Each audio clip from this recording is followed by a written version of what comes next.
The Kaiser Seahawks arrive here in Durham for the third straight season, looking for a repeat national championship. On the other side, the Vikings from Grandview. They haven't won a title since 2013, and they are hungry here today. The 69th NAIA National Football Championship is next.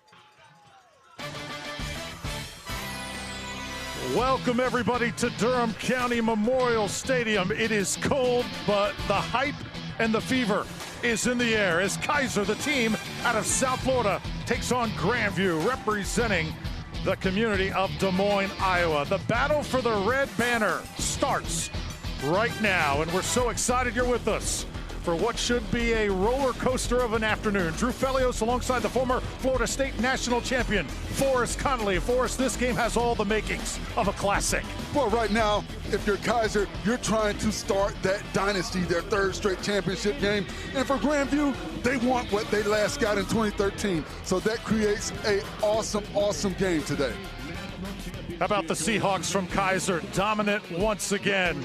This team absolutely running roughshod. They've won 23 straight in NAIA play. Well, this is a tough ball club. They get at you from all angles. They can throw the ball. They can run the ball very effectively. And they are huge across that offensive line. And that is what I look forward to watching this afternoon. Andrew Burnette, 17 carries, 105 yards a game. Evan Jackson, a knack for making big plays, sealed the win last week with the pass breakup in the end zone as time expired. Let's talk about the number 2 seed, the Vikings of Grandview. They come in here a perfect 13-0. They just feel like it is their destiny to win a championship. Well, when you talk to Coach Woodley, you see it all over his face. Intensity, intensity, intensity. He talked about the game being at 12 p.m. He wanted it early. He didn't want to wait around. He's ready to get it going, and he's got some special players to help him do that. Dalton Van Pelt. He's been hurt this season, but when he's healthy, he's a huge challenge for opposing defenses. And Jackson Fowler, 11 sacks, 4th in the country, 23 tackles for loss. They will have to keep an eye on him, Kaiser, and try to hold him back because he is disruptive from the defensive end position. So the Vikings of Grandview, the best out of the Heart of America Conference. Kaiser representing the Sun Conference. It's Kaiser and Grandview. Don't you dare go anywhere. So moments away from kickoff here in Durham. Drew Felios, Forrest Connolly, and so excited to welcome in the third member of our crew. What is up, Haley Lewis? All right, guys, I am down here on the field bearing all of the elements. You already know it. We got the number 1 and 2 seed here, both undefeated, like you guys mentioned. Of course, one of those perfect slates is going to come to an end here tonight. But they're also neither strangers to the biggest stage, both 1-1 in the championship game. Now, I'm giving you a lot of similarities, but these teams could not be more different. Kaiser, of course, going to lean on that run game, while Grandview leans on that run defense. It's going to be the perfect mismatch, guys. Make sure you're watching out for it today. Yeah, certainly going to be an adventure. As you look at Grandview, the Vikings, perfect season looking to cap it off here today. As Grandview will receive it here to start this game. So Ben Derby puts it on the tee. Ladies and gentlemen, make some noise. It's time. And there you see back to receive is Aisea Toki for Grandview. It's come down to this. No doubt the two best teams still remain playing for a championship in NAIA. So excited to have you along for the ride.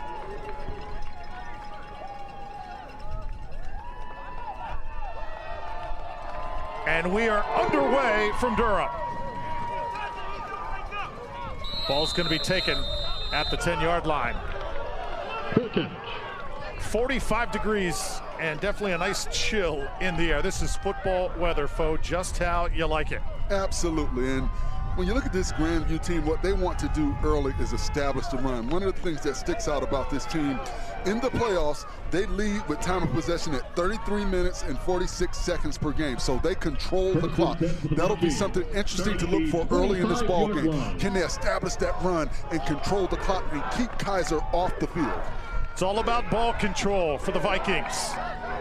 Jackson Waring does it better than anybody in the country. Here he is taking it on first down the sideline, and we're going to see a lot of that quarterback draws throughout the day.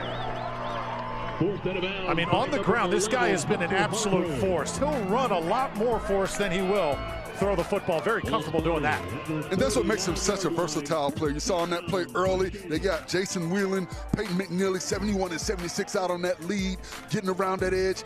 And for Kaiser, you cannot allow those big guys to get around the edge, because if you do, Warren will continue to beat you on the outside. The running back is Dalton Van Pelt. And they'll fake it to him. Waring now's got more room to run.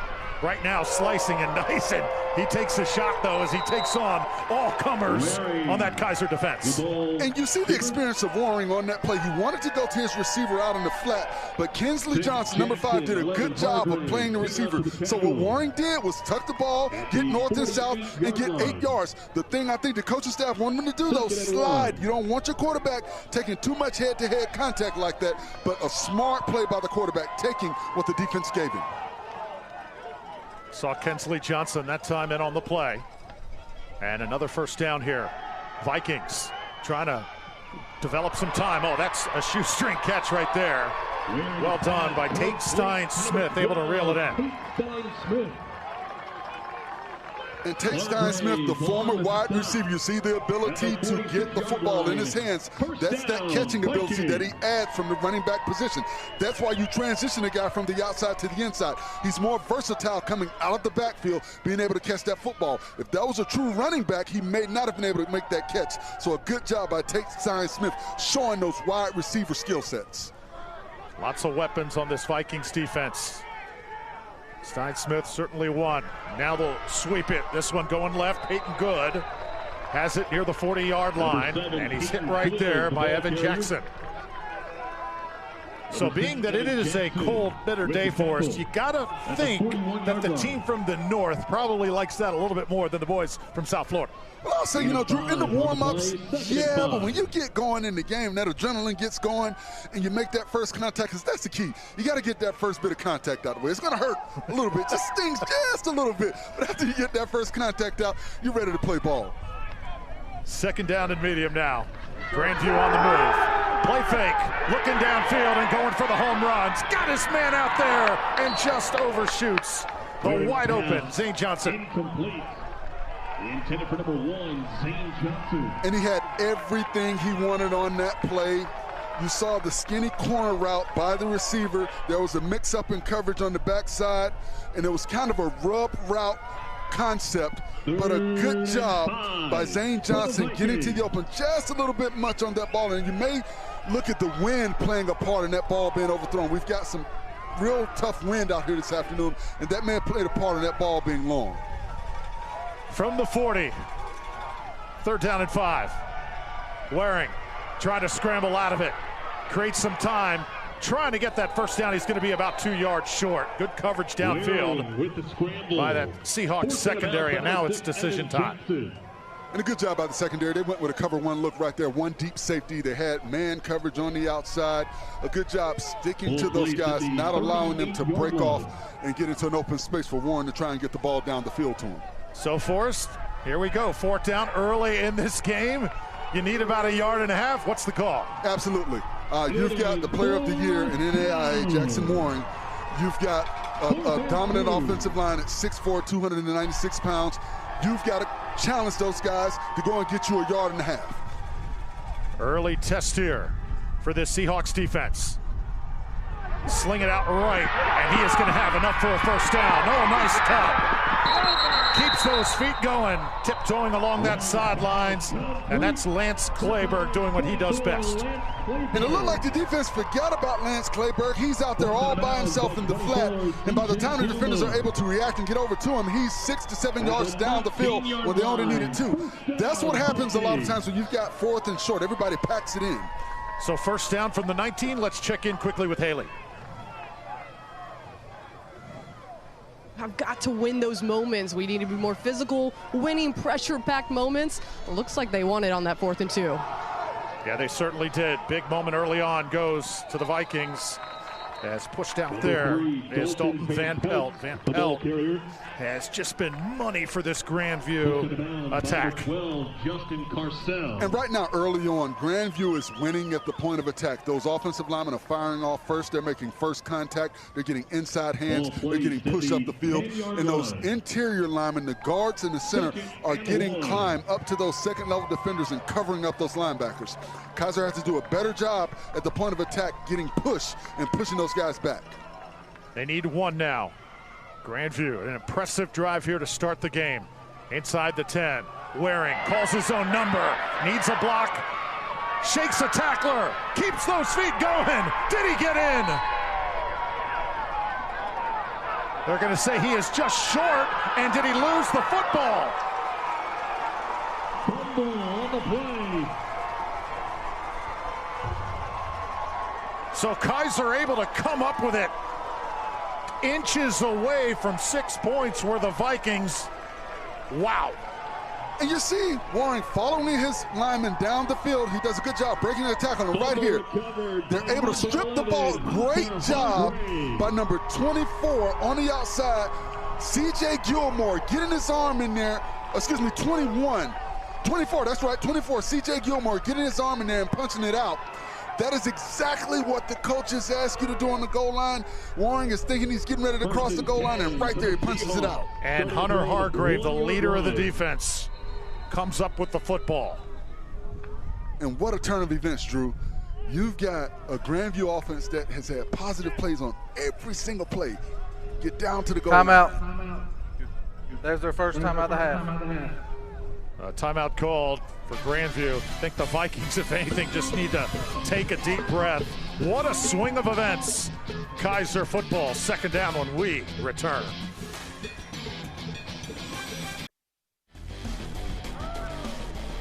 So the Kaiser Seahawks, led by the first-year head coach Miles Rush, but he certainly does not come here to this championship without experience. Spent lots of time as an assistant for Kaiser, waited his call, and the great coach Sosha last year moves on to Lenore-Rhyne after winning a national title. Miles Rush takes the reins, and they have not missed a beat, but right now they are pinned back as the Seahawks trying to penetrate that Grandview defensive line and force. They are happy that they got that fumble, but certainly got to be careful here. Well, you definitely have to be careful, and I think what you do is you hand the ball off 3 times to Andrew Burnette. 6'2", 225 pounds. You know, here's a guy, he's your bell cow. He likes to carry the ball in between the tackles, and I think right now you're just focusing on trying to get positive yards. If you get the first down, good, but you want to just continue to push the ball forward, so if you have to punt, you know, have your punter with his heels to the back of the end zone. Shea Spencer wants to put it in the air. Goes with the feed route, he's got his man. Well, so much for being conservative, Forrest. And I think when you look at what they saw coverage-wise, you've got man coverage on the outside. Everything's packed in, looking for the run. So Shea Spencer took his shot, and he throws a strike, a perfect strike to Van Gates. And that is what you do. When you see the matchup that's favorable, you have to take your chance. Good job by Shea Spencer getting the ball out there. So Rufino Van Gates, and a pickup of 32 right there. Now a little confidence, a little room to work here for the Seahawks. Toss it out wide, and Van Gates this time can't get out of the backfield. So Shea Spencer, no accident, that perfect throw that he just delivered. Remember last year he was not available in this game. Had to wait basically a year, injured. Finally comes back this year healthy, and he has taken advantage of it. Well, he's hungry, and he's got his opportunity. You watched it last year. Now you get to be a part of it. 412 yards, 4 touchdowns last week. Big game for Shea Spencer. Ball is on the ground, though. And fortunate that time, as Casey Trudeau was coming right at him. So that's not a good play for the Seahawks, and they're going to have a third down and an awfully long way here. So now that Grandview crowd starts to come alive, trying to swing some momentum back in their favor.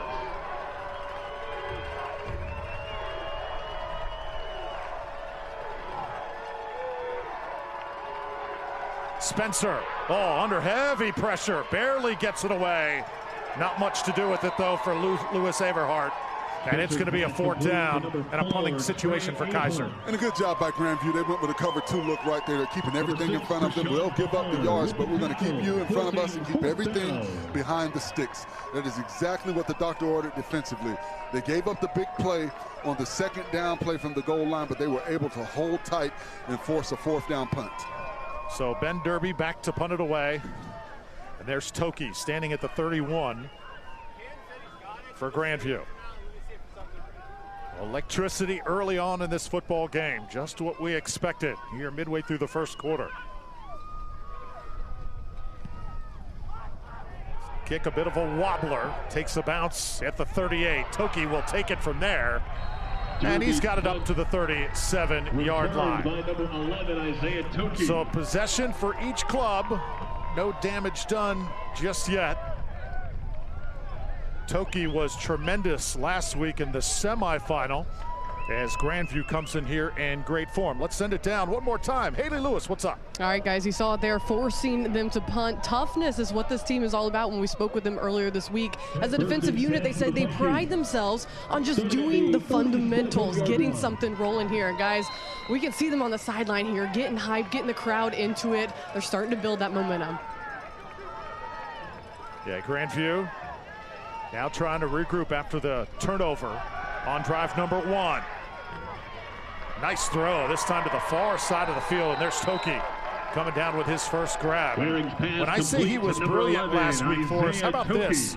He had 6 catches, 145 yards, and a touchdown against Morningside. And when you think about how big that day was, it was his birthday weekend, and his brother sung the national anthem, so he had no choice. He had to have a big game in the semifinals to get them to this championship ball game.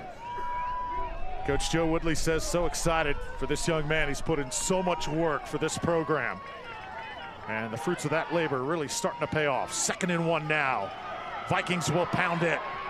Tate Stein-Smith, well done, gets nearly 10 and a 1st down. And what was interesting about that formation is everything was tight. So they told you we're going to run the football on this play, and they dared the defense to stop them. And that can be a backbreaker for defenses. They continue to face formations that signify we're only running the football and they're able to run effectively. That has a psychological effect on defenses. So we'll see how that plays out as this game progresses. See Christian Ware-Terry, number 55 there, and Hargrave right in the middle of that Kaiser defense. Sling this one out here. And again, it's Van Pelt. He'll get out of bounds inside the 40. When you talk about this Grandview team, though, Force, that coaching staff, they were so stoic yesterday when we met up with them. They're so serious about this game. You're being nice, Drew. They were mean. They were mean, they were mad, and they were ready to play yesterday in the officials meeting. I'm looking over at Coach Woodley, and I'm texting you like, man, you know, he is ready to play right now. But you love that intensity. Yeah, intensity is an understatement for the 6th-year head coach Joe Woodley, trying to coach for his first NAIA championship as a head coach. Once again, here's Waring, and he'll take it inside the 30. Every time he touched it, seems like it's 6 and 7 yards a clip. And you know what's difficult about facing this Grandview offense is they've got guards and tackles that are pulling off them on plays. So linebackers' eyes are getting fixated on those guys pulling, thinking the ball is going that way, and Warren will throw the ball the opposite way or run opposite of the pulling guards and tackles. So you have to have eye discipline when you're playing against this offense. That big offensive line, Jason Whelan, right in the middle. Pitch this one now, Van Pelt. He has looked good early in this game. Continues to pick his way up the field to the 15. To the 16-yard line. And Kaiser has to do a better job of getting penetration. Look at the Grandview offensive line. They're getting up to those second-level defenders. They're covering them up. You see linemen all down the field. You saw 3 offensive linemen down the field. And the thing about this Grandview offensive line, 5 offensive linemen were all conference, 4 of them first team, 1 second team, and 1 of the first team linemen is not playing. He's hurt. Noah Clark, he's the best of all of them, and he's not playing. Here's Waring again off the play fake. Lots of open field. Tosses just high. So that's the second one for us that he has missed as Nathan Wilcoxon, his big tight end, was running free. And you know, Drew, one question we often ask coaches is when you need 1 yard, who you're running behind. And we asked Coach Woodley that question, and he wouldn't give us the answer. He said, hey, I feel confident running behind everybody. And that's coach speak. But when you look at what these guys do, I truly understand. He's comfortable running anywhere with this dominant offensive line that he has. 5.5 minutes left to go first quarter. 5 wideouts now in the game on 2nd and 10. Waring tucks it in, tries to get away, and won't do it this time. That's a tough guy to get away from. Hunter Hargrave is such a sure tackler. Tackled by number 11, Hunter Hargrave. And what you like about Hunter Hargrave, he makes himself very difficult to block. He does a good job of what I call getting skinny. That's what linebackers, you know, at this level, at every level, try to do. When big guys come out to try and block them, they get skinny. They turn those shoulders. You see them able to avoid would-be blockers and get up to the quarterback's level and make the tackle. A lot of times guys will get there and won't make the tackle. He did a good job of making that tackle. 3rd and 8 now. Grandview looking for points on their 2nd impressive drive. End zone. Touchdown! Toki reels it in, and the Vikings on the board.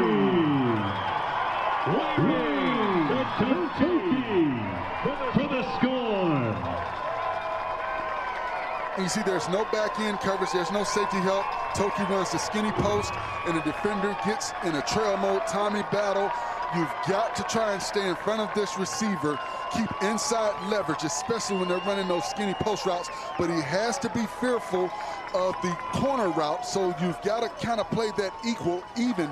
And I think what you have to do is have safety help so he can play with outside leverage. Extra point by Justin Ham is up and good. So Grandview able to cash in on their 2nd drive. These Vikings are good. A 7-point lead here with 4:40 left to go in the first.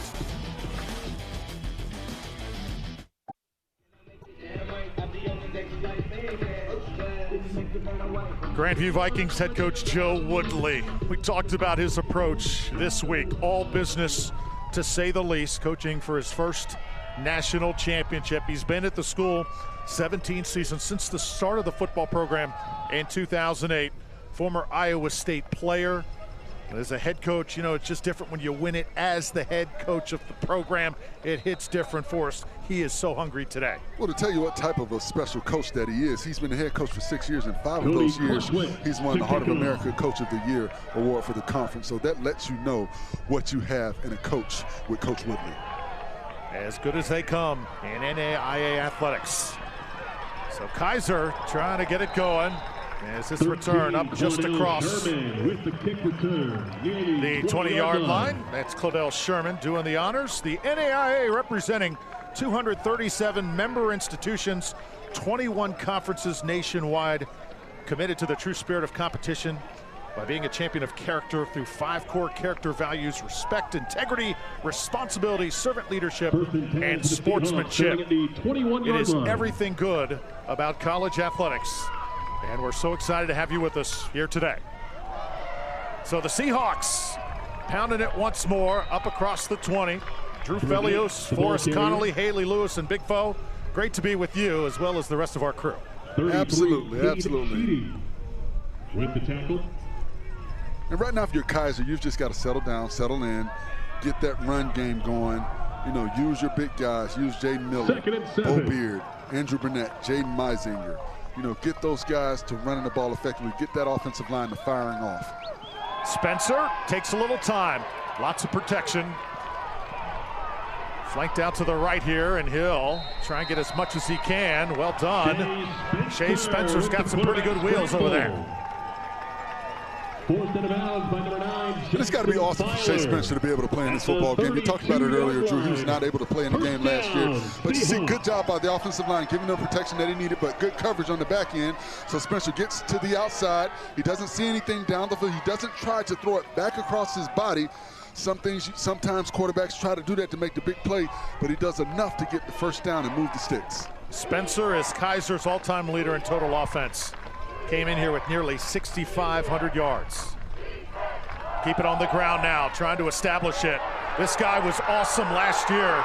Andrew Burnette, burst of speed across midfield. And all of a sudden, Seahawks in business. And as an offensive lineman, you love it when you see your big fella get through the hole, put his head down, and run over a defender. This is exactly what the doctor ordered. Look at those big fellas getting up, covering up all those defensive linemen. That's what you do. You get to the second level, cover up those secondary defenders. And when you get jerk out on the outside one-on-one, you feel confident he can win that battle, as you saw in that play Burnette did. The snap. Number 69, Kaiser. 5-yard penalty. Remains first down. Little giddy that time was the offensive line for the Seahawks. This team's so fired up. Our head referee today is Tim Sharp.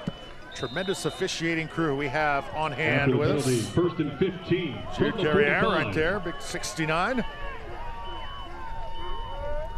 Makes it a 1st and 15. Burnette lines up on the right side of Spencer. It's now Shea tries to throw and just misfires, incomplete. Was looking for Rufino Van Gates. And a good job by number 94, Dane Johnson, getting push at the point of attack. The offensive lineman, Blake Perry, has to sit down just a little bit more. You can't stand up high because you give that defender the leverage that he needs. And he was able to get his hand up and get in Shea Spencer's face, not giving him a clear path to throw that ball down the field.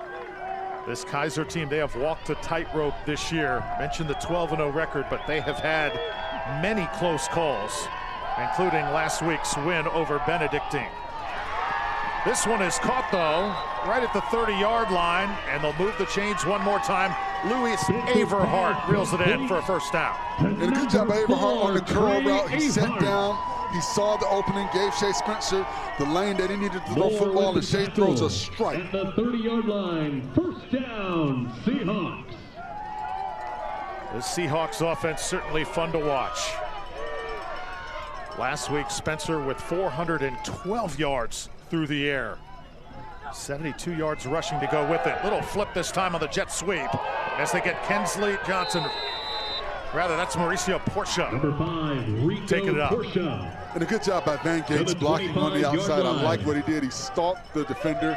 He waited for his back to get there, and he allowed the back to cut off of him and get positive yards. Moving quickly right now are the Seahawks. Some hard hitting going on right now. And that's Porcha one more time getting his hands on it. Nice stick. And I like the patience of Shea Spencer. The defender was there to make the play, but he pressed the defender, made the defender make a decision. Then he delivered the ball to his receiver to allow him to get up the field and get positive yards and get close to the sticks. It's 3rd down and short. Kaiser needs a yard.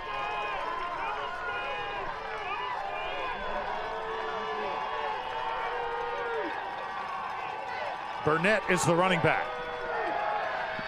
Spencer goes to the fade. Just out of reach. Oh, trying to get Van Dates his money target. Spencer's pass incomplete.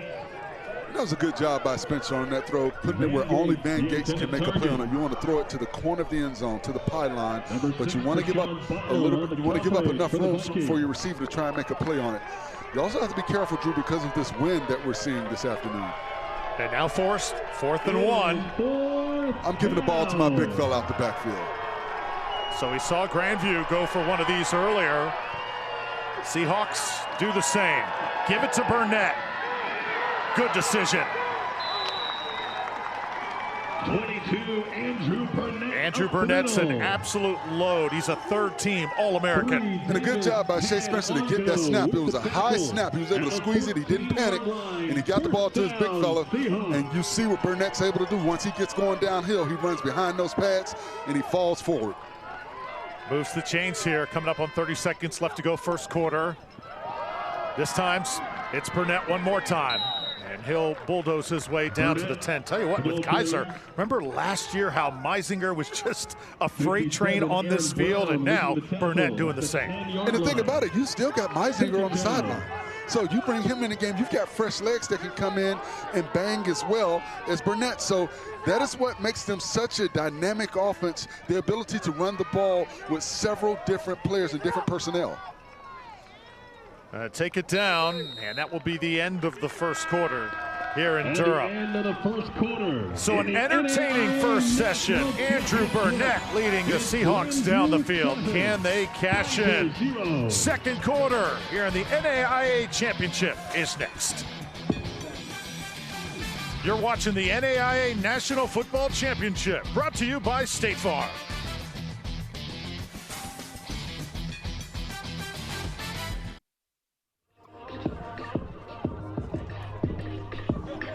Cold day here, but a perfect day for football in Durham, North Carolina. The fourth consecutive year the NAIA National Football Championship has been held here in this venue. Enjoyed every moment of it. Kaiser knocking on the door inside the 10-yard line.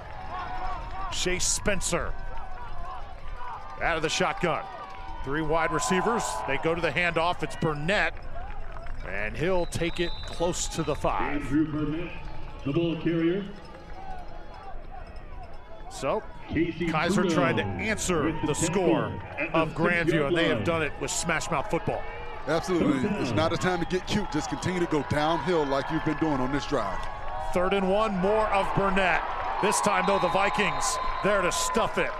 And right there, tell you what, Skylar James, number 8, played it perfectly. Maurico teaming up for the stop. Well, this is a play I think you should have possibly bounced it to the outside. You've got penetration. The offensive lineman did not do a good job on that play from Kaiser. They stood straight up. You've got to fire out with a flat back. You get underneath leverage. 4th down situation once again. Spencer, a little bit of confusion. Tries to take it himself, and I'm not sure he got there. Shea Spencer, the ball And I thought carrier. Spencer had an opportunity to get the ball to DeAndre Golden. When he went with the ball fake, the defender jumped. Right as the defender jumped, he should have threw it to DeAndre Golden because he had an opportunity. Golden would have probably walked into the end zone. Watch on this play. Watch number 3 right here. The defender's right there. He throws the now right here. Throw the ball. There's nobody there. He's going to get the first down. If he doesn't get the touchdown, he'll get the first down. I understand that pressure got to him, but Spencer, as athletic as he is, there was pursuit coming where he was not going to be able to get that first down. I thought he should have released it to Golden on that play. Talked about what a tremendous host the city of Durham has been for this game as Grandview takes over again offensively. Waring hands it off. It's Van Pelt. And Van Pelt, Dalton Van Pelt off to a good start in this game.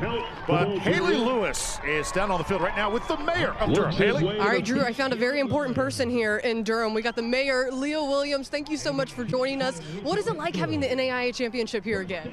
You know, Durham is a city of champions. So, you know, people come here to become. It's just great to hold the championship here.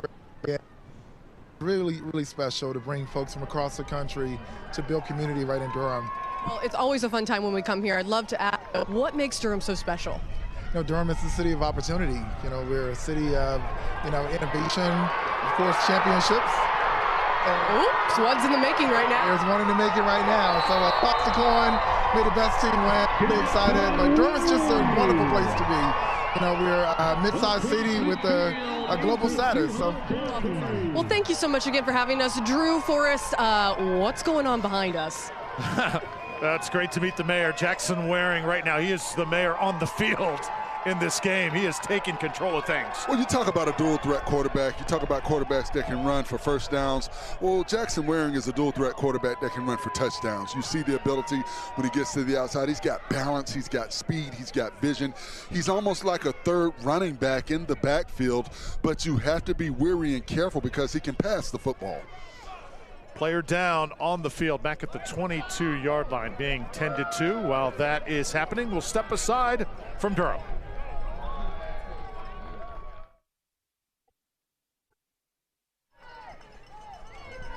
Back to business as the Grandview Vikings continue to move it. Waring, the quarterback, on fire right now. Dumps it off. Nathan Wilcoxon, the big tight end, takes it down near the 20-yard line. They are moving it. Well, because of Waring's ability to run the football and break contain, the linebackers have to keep their eyes on him, which allows players like Clarkson Wilcoxon to sneak out of the backfield. So for Keiser, you've got to play position football. You've got to not fall for the eye candy, but you've got to stay home. And that's what makes this offense so effective and so hard to stop, because of Waring's ability to run and pass the football. Second down, Waring right now getting everything he wants. Takes it off the edge. Inside the 20, that'll be a first down for Grandview. And this guy, Jackson Waring, for us. Coaching staff here at Grandview, they recruited this young man out of high school. He goes to Illinois State, has a little success, but the career doesn't materialize exactly like he wanted. He comes back to Grandview right near his home, and Coach Joe Woodley couldn't be happier. And the offensive line is winning at the point of attack. Coach Woodley talked about having a bunch of tough guys, and you see them playing tough guy football right now. They're moving people.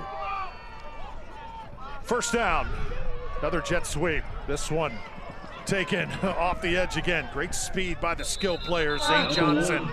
That time the wideout gets a little tied up. On the play. And St. Johnson's going to be a little shaken up as he got pushed. And some of the ventures, I see some Kaiser defenders with their hands on their hips already. And that's because of this fast-paced offense that they're facing, that Grandview has put out there in front of them. Guys seem to be a little bit gassed early. 5 minute in the backfield, 5-yard penalty, repeat first down. So a penalty going to be called, illegal formation. He is called on Grandview, so they'll push this one back. And unfortunately, Zane Johnson right now looks to be favoring that right ankle. So 7-0. Grandview on the move again. We'll be back.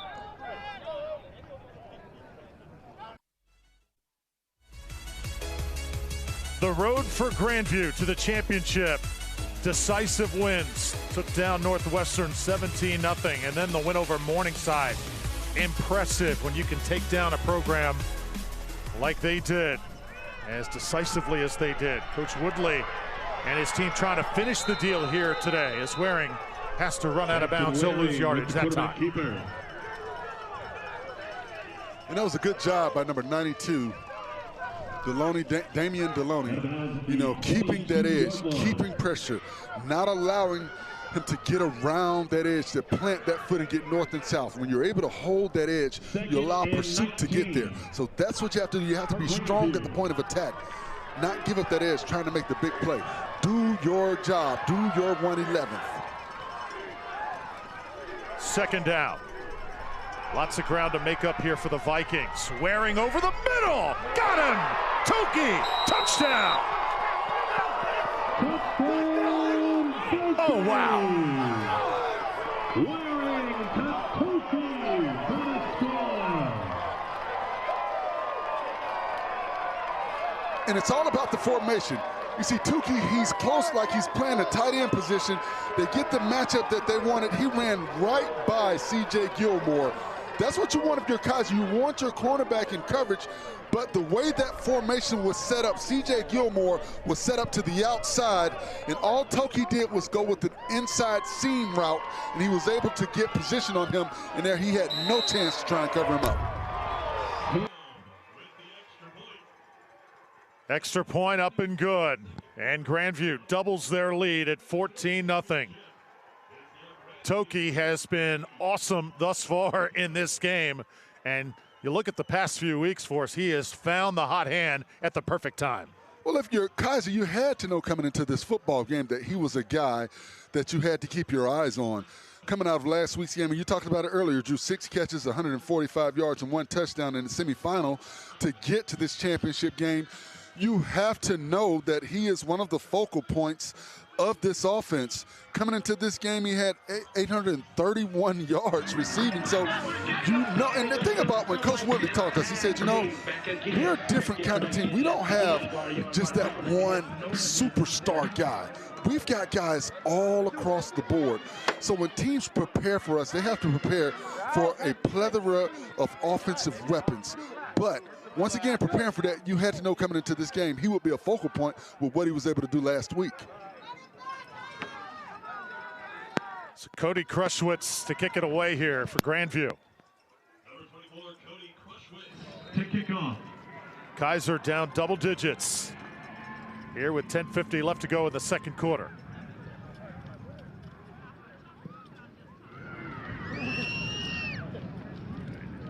Ball be taken at the 3. Trying to get some much-needed field position here, shy of the 20. Rufino Van Gates is taken down. Well, before we started this game, a special moment for Jackson Waring. Grandview quarterback awarded the NAIA Player of the Year award. We talked about his career, Forrest, how he spent all the time at Illinois State, then wanted to come back home. He said, the man up above told me that this was the place for me, and it has worked out perfectly. Well, he has been a tone setter for this offense all season. Coming into this game, 38 total touchdowns. I mean, what can he not do? Career was a bit at a crossroads there, trying to decide where do you go to play college ball. And Forrest, like as is with so many players today, transferring just part of the game and finding that perfect spot. He knew exactly where to go. He came here to win a title. Today is his day. And I love it for these players, with the opportunity to transfer and find a better place to, showcase their skill sets. And you see what he's been able to do going back home and winning that National Player of the Year award. This one kept up the middle. Forrest, can you take us back maybe about 30 years if you had ever decided to think about leaving Tallahassee? Any idea where you would have gone at the time? Absolutely. I would have went to Michigan to play for my man Cam Cameron. I would have been a Michigan Wolverine, baby, because they like him at 6'6", 330 pounds, which what I was when I played college ball. But I thoroughly enjoyed where I was and winning the national championship with the coach that I played for, Coach Bowden, who I consider the greatest of all time. I know I'm a little bit biased, but, I wouldn't change anything. Right now, that defense stingy for a Grandview, as we've got a 3rd down and 5 coming up here. Not much gained on that play. Of course, you're a proud Seminole. Don't want to insinuate anything, but hey, but you asked the question, I answered. You would have blocked for Tyrone Wheatley back in the day. Absolutely. 3rd and 5. But I think I was good blocking for Ward down. Oh yeah, oh yeah. Take it all day. Spencer tosses over the middle, and it's going to be short, incomplete, anyways. As right now the Viking defense, they are hungry and they are eating. Well, one of the things right there is, if you're Van Gates, you've got to get beyond the sticks. That's the first thing. So you've got to get beyond the sticks and give your quarterback a better target to throw the football. I don't think that was the route that he wanted to go with, because you've got Devier Jones sitting right there. So the receiver was kind of bracketed. So even if he was able to make that reception, it was not going to be a 1st down. This is danger right now for Kaiser. They need to get a stop on this defensive series. They cannot give up another score and let this get away from them. Toki watches this one, and it will take a Grandview bounce down to the 26-yard line. So the danger zone certainly right now for the Seahawks of Kaiser, as Grandview right now just seems to have the flow and the vibe of this game, and that is coming also. Remember, they took it down the field on their opening possession, fumbled it at the 1 for us. A lot of times that takes the steam out of teams and gets them off to the wrong start, but they bounce back immediately. And one of the things we need to continue to look at as well for Kaiser, you've got an offensive line averaging 6'2", 313 pounds versus a defensive line averaging 6'2", 260. So that's a 53-pound weight advantage across the board. They should be doing a better job of moving the football, but that lets you know the physicality that the Grandview defensive line has been playing with. Vikings will run it. Van Pelt, he has got some nifty footwork. Really like his quicks. Eventually pushed out. Kensley Johnson Jr. there, and it's a pickup of 9. Now, I'm going to tell you something. Coach Will and his staff are going to look at film, and they're going to talk to Van Pelt. You've got Jackson Warren out there. Use your quarterback to get around the edge. You had what you needed. Jackson Waring was going to be in the way of the defender, and you could have gotten north and south and probably would still be running. That's one I know he wants to have back. And the coaching staff will probably tease him about that one later. Reading your blocker is such an underrated trait, isn't it? Absolutely. So 2nd down and 1. Waring. 1st down as he lowers his shoulder. And it's not just one guy that is bringing him down right now. Justin Carcel led the charge, but he is not going down upon initial contact. With the tackle. Another player looks to be a little shaken up, and that is Gilmore, the defensive back, who's getting up slowly.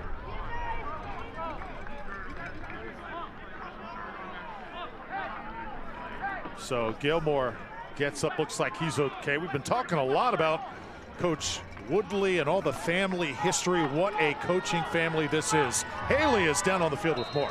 All right, you guys know it. Joe Woodley's got experience obviously playing at the highest level, but I think a lot of that obviously comes from his childhood. Coaching is just in the family's DNA. Listen to this, the coaching family tree. Here we go. His brother is the head football coach at Johnston High School in Iowa. His other brother, Matt, an assistant coach at Wake Forest in basketball. Then there's his other brother, Andy, the assistant coach here. Wide receivers for Grandview, and of course his dad, the former head coach, now retired. It is just the Woodley way.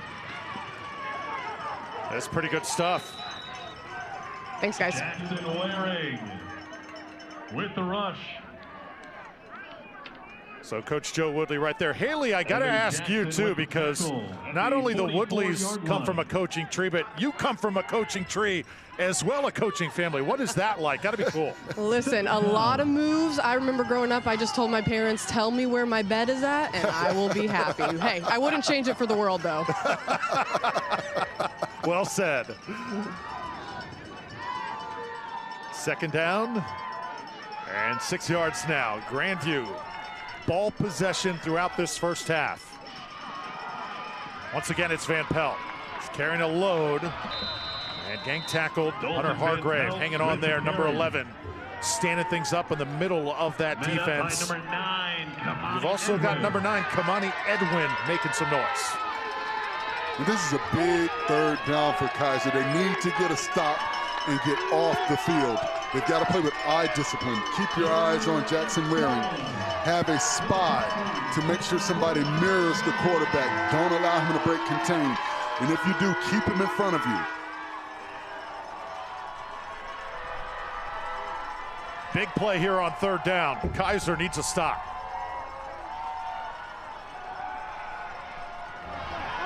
How about this time?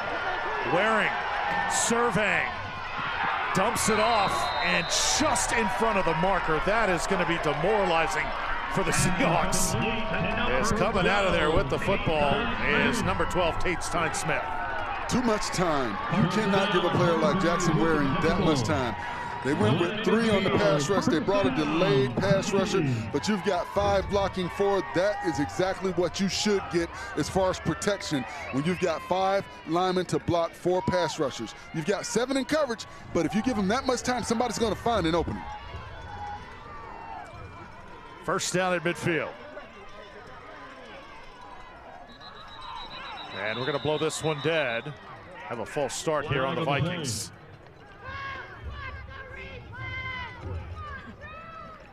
Prior to the snap, false start. Number 0, Grandview. 5-yard penalty. Remains first down. Talked about that time, though, Forrest, that Waring had to throw with. If you're Waring, you love that. You take your lineman out to dinner, right? That was amazing protection. Well, actually, I don't. You shouldn't have to take them out to dinner. If you got 5 to block 4, they should be able to block 4 guys. You know, I'm all for quarterbacks feeding linemen. Don't get me wrong.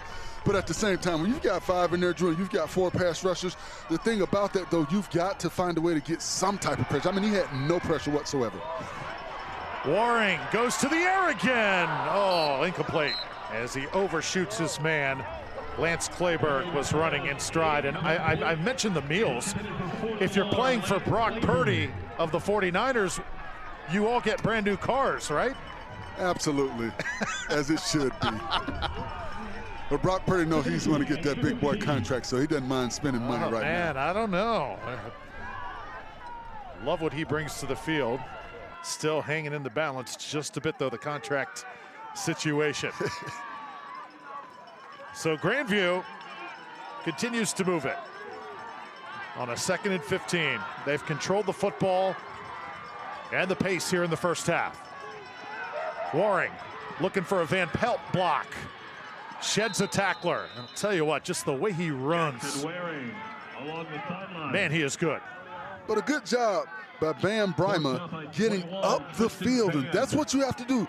You want to continue to make that offense stretch it, east and west, because as you're doing that, pursuit is coming from the backside. What you don't want to do is allow them to plant that foot and get north and south. So a good job by Bam Bryma getting up the field and not allowing him to plant that foot. 3rd down and long. Here the Kaiser crowd hungry for a stop. And once again, a flag gonna fly here. And it looks like Tristan Williams may have jumped. False start. Number 18, Grandview. 5-yard penalty. 3rd down. And what frustrates coaches more than anything is an offensive player jumping off sides. You know the snap count. There's no reason for you to jump off sides.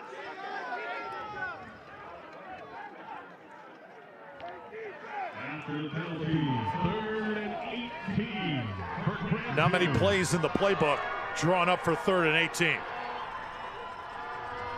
Vikings will try and at least get some of that real estate back. Jackson Waring, shifty. Just off the fingertips of Toki, well defended.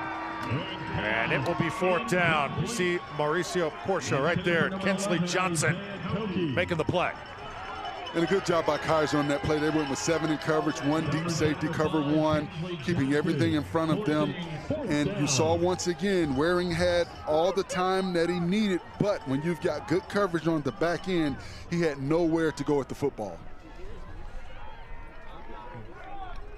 Alicia Edwards back to receive here for Kaiser.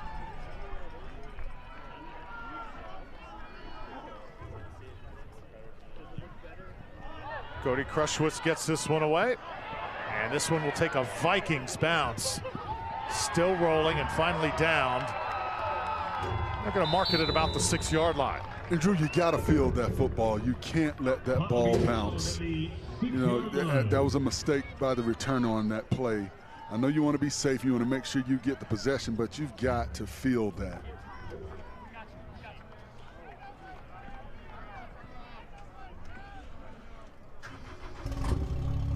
And that's just field awareness as well, knowing where you are on the football field. And that is Tate Stein-Smith, who is down. And he was limping a little bit earlier. So let's see if we can see what happens here. Just looks like his leg just kind of gets caught up under him, but he was limping earlier. I saw that. Let's hope it's not anything serious. It was a non-contact injury. It looked like he just came down wrong on his knee. He's such a dynamic piece to that offense. That would be a huge loss if he can't come back into the game, but it's great to see him able to walk off the field. Some of the best players for Grandview Force, they line up on special teams. The Vikings put extra emphasis on it. And that is why they're undefeated and right now winning 14-0 in the championship game. You put your best players on the field any way and every way that you possibly can. We saw that earlier this season in the NCAA with Travis Hunter. You know, your best player, you put him on both sides of the field. You got to get him out there. So I understand him. When you've got a guy like him and like some of these other players Grandview has, you have to get those guys on the field as much as possible. Jackson Filer all lined up here for Grandview. Try and throw this one downfield. It is trouble. Doesn't quite get to its mark. False incomplete. Rufino Van Gates, the intended target. Incomplete. And he had what he wanted with Van Gates on that play. Van Gates had inside leverage on the defensive back, Krishawn Butler. You've just got to put more air under the football and allow Van Gates to run under it. You've got to get it over that safety. The safety got caught looking in the backfield. He didn't have bracket coverage on the backside of that receiver. So all you have to do is put more air under the football. Shea Spencer trying to get this Seahawks offense in flight. Goes to the fade route again. Second time in this game. He has hit that beautifully as Alicia Edwards reels it in. And I love the way Alicia Edwards was able to locate the football, contort his body to make that reception, but also make sure he stayed in bounds. You see right there, contort his body and able to get that left foot down to get the reception. That's how you got to help your quarterback out. Slight push on a defender, but the refs will never call that because he's going for the football, playing the football. So Aisea, the nice catch, maybe a little nudge just before he elevated. That's old player's nudge right there. You know. Number 10, Jaden Miller, the ball carrier. It's only a penalty if the referee sees it, right? Absolutely. You know, they call that just playing in the context of the game. You know, it just kind of happens. Jaden Miller, 2nd and 6. ball carrier that time, picks up 4. Durham County Memorial Stadium, the site, here at the NAIA National Football Championship. So excited you're with us. Drew Felios, Forrest Connolly, Haley Lewis on NAIA Network. Van Gates, he has been used often here in this game. But this Kaiser offense, Forrest, they've had maybe 1-2 big plays, and then they seem to sputter. Well, they've had some opportunities, and I think on 2 of the opportunities that they've missed, Shea Spencer, you know, he's got to be able to judge this wind. It's a very difficult wind to judge because it's going back and forth. And I think 2 of those times that he's had those opportunities, the ball has gotten caught up in the wind. So you just kind of try and spin that ball a little bit more and get it to your playmakers. But their chance is there. They've just got to be able to capitalize on it. Big 3rd down and 5 here for Shea Spencer and the Seahawks. Spencer unloads.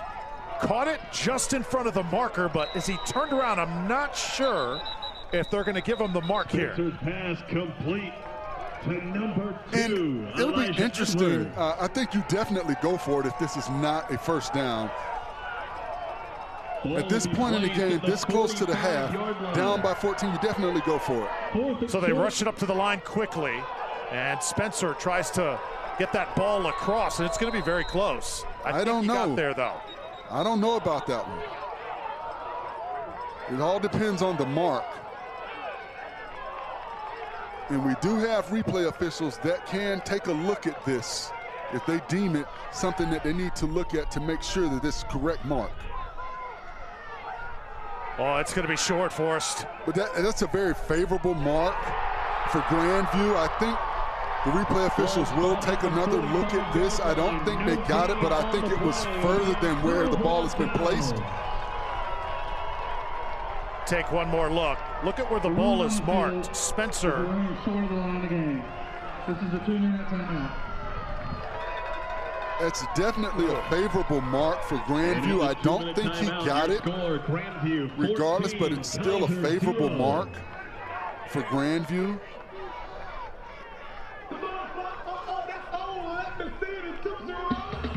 You see Coach Russ out there, he's questioning that as well.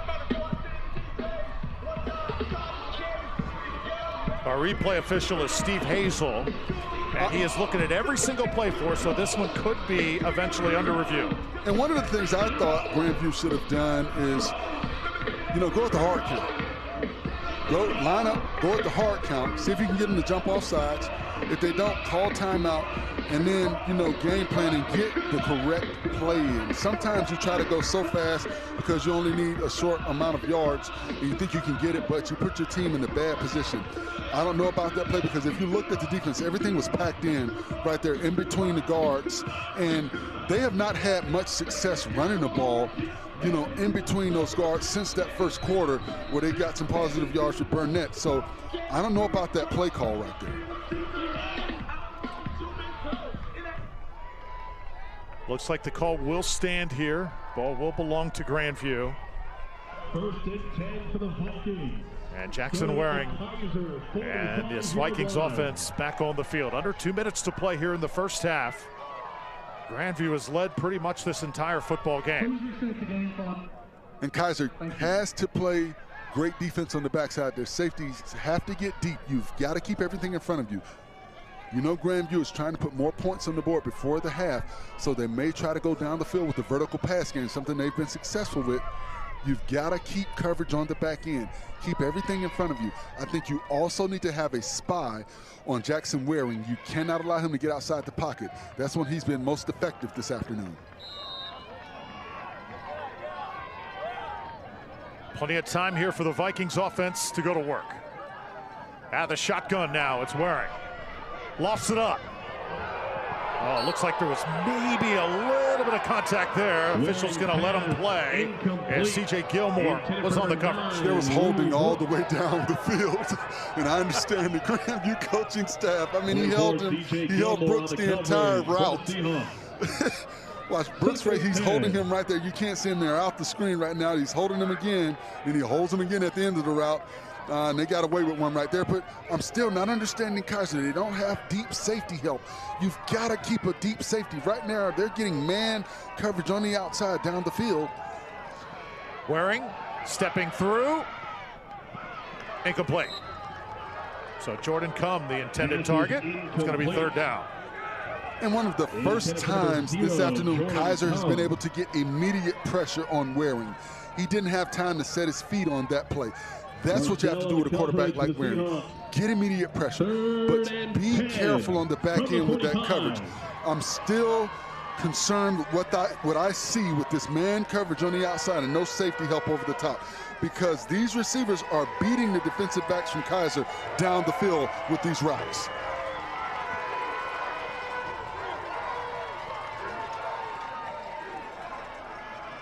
Jackson Waring going to try and create his own magic. First down and more. To the 20, down to the 15-yard line. What a run. And it goes back to what I talked about when you've got a spy on him. But look at the blocking down the field. Look at number 66 right there, get down the field. He didn't block him, but he covered him up, and he made 21 Tristan Van kind of jockey around looking for where to go. You've got backs, you've got tight ends, you've got people down the field. That's what makes this offense so effective. Everybody's doing their 111. Jackson Waring right now a one-man wrecking crew here for the Vikings offense. Inside the 15-yard line now. This one will be blown dead. Flag on the play. Several false starts here for Grandview in the first half.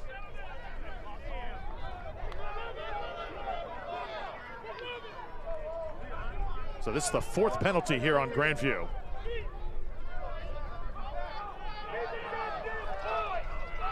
Let's get the call here from Tim Sharp.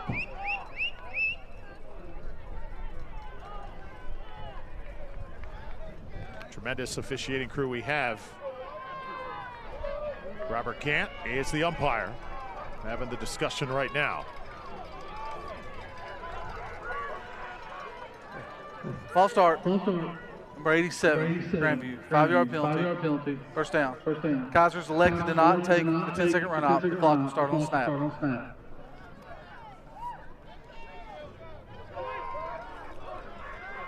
So a first down and 15. First and 15 after the penalty. Jackson Waring once again surveying the field here. Little sidearm action. Another touchdown. Tristan Williams this time.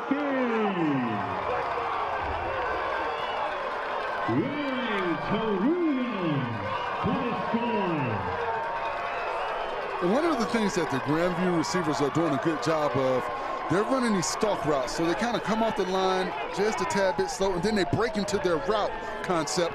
And the defenders are not able to react to what these receivers are doing. And by the time they know what's going on, the ball has already been delivered, and the Grandview team is celebrating the score. Extra point up and good. It's a 21-0 game. All Grandview, the Vikings, setting sail for a championship in this first half.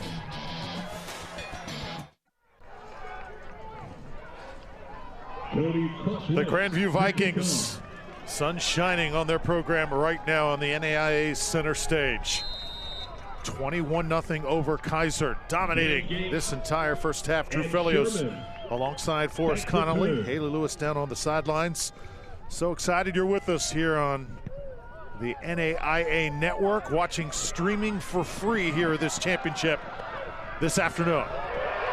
So right now the Vikings just teeing off for us, and I got to ask you, if you are Kaiser, you're going to have about a minute to play with here, but what do you got to do to get back in this game? You got to be careful. You can't get it all on one play. You can't score 21 on one play.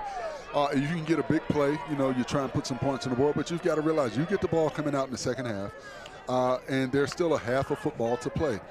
it wasn't an easy road for you getting here. You've been through tough games all season long, so this is nothing new for this ball club, but you've got to keep your head in the game, and you've got to stay focused and know that you can come back. If you believe you can do something, you can get it accomplished. But they've got to be careful right here and not give up any more points before the half. Shea Spencer certainly believes as he'll go to the air on first down. This ball's knocked away, and Grandview's starting to read that offense like a children's novel right now. Well, Shea Spencer is throwing into coverage right there. You've got defenders crossing the receiver. You've got defenders behind the receiver. He's got pressure in his face. You know, right there, you saw the receiver playing defense to try and get in front of the defender to block his eyesight, because if he doesn't, that's a pick, and it might be going back the other way. Spencer to throw again. Gets out of trouble. Lofts it, and it's caught, and should be good enough for a first down. Just shy of the 40-yard line. So trying to get something going here, and that's Maurico Porcha. Now, one thing to look for, Prince Brown, number 20, gets caught looking in the backfield often. On that play, Van Gates, number 1, was able to get behind him. So Prince Brown needs to be careful. Don't get caught up looking at what's going on with the quarterback. You've got to maintain coverage. Spencer in trouble, somehow gets it away, and this one falls incomplete. Some dangerous plays here for the Seahawks, and Spencer now maybe a little shaken up. Or actually, that's his offensive lineman right now, who is slow getting up. There are some big-time battles going on right now, and that's Jude Guerriere, who is on the ground. So Guerriere is going to get up really slowly, and while they check on him, we'll step aside from Durham.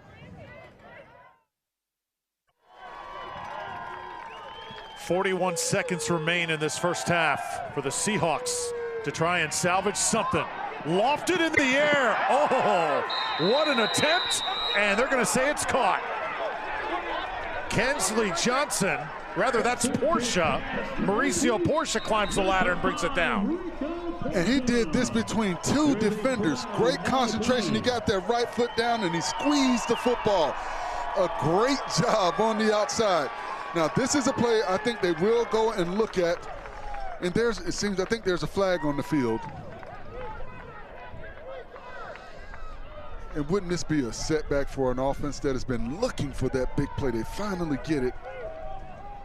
The question is, who is the penalty on? After the play, unsportsmanlike contact, number 71, Kaiser, and unsportsmanlike conduct, number 9, Grandview. Those will offset. The result of the play is a first down. So that's good news for Kaiser. The ball's going to be marked at the 26-yard line. And I love the fact that the officials called unsportsmanlike on both players. Too often the second guy gets caught and gets the penalty called on him. So I like the fact that they played that out evenly. We know it gets a little chippy inside, you know, on the field down in those trenches. So that's expected to happen. But I like the fact that they called that on both players and did not penalize one team. 4 wideouts on the field here. Shea Spencer goes to the sideline. Lots of contact. Oh, that's got to be a flag. And you've got 2 officials over there looking, and nobody throws a flag.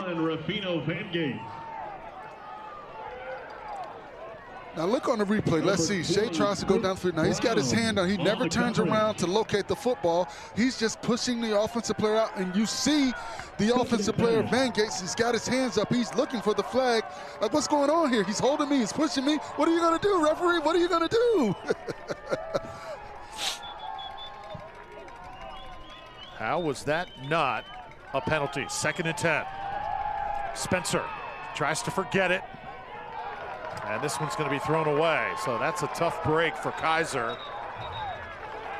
And now another player down. And Spencer's going to be slow getting up. He took a shot that time. So, boy, right now Kaiser asking for a little bit of help from these officials. And the offensive line has to do a better job of keeping their quarterback upright. The offensive line should always take pride in their quarterback being clean. The one thing a quarterback does not like to see is the front of his offensive lineman's jerseys, because that means they've turned around and they're looking for the defender that just beat them.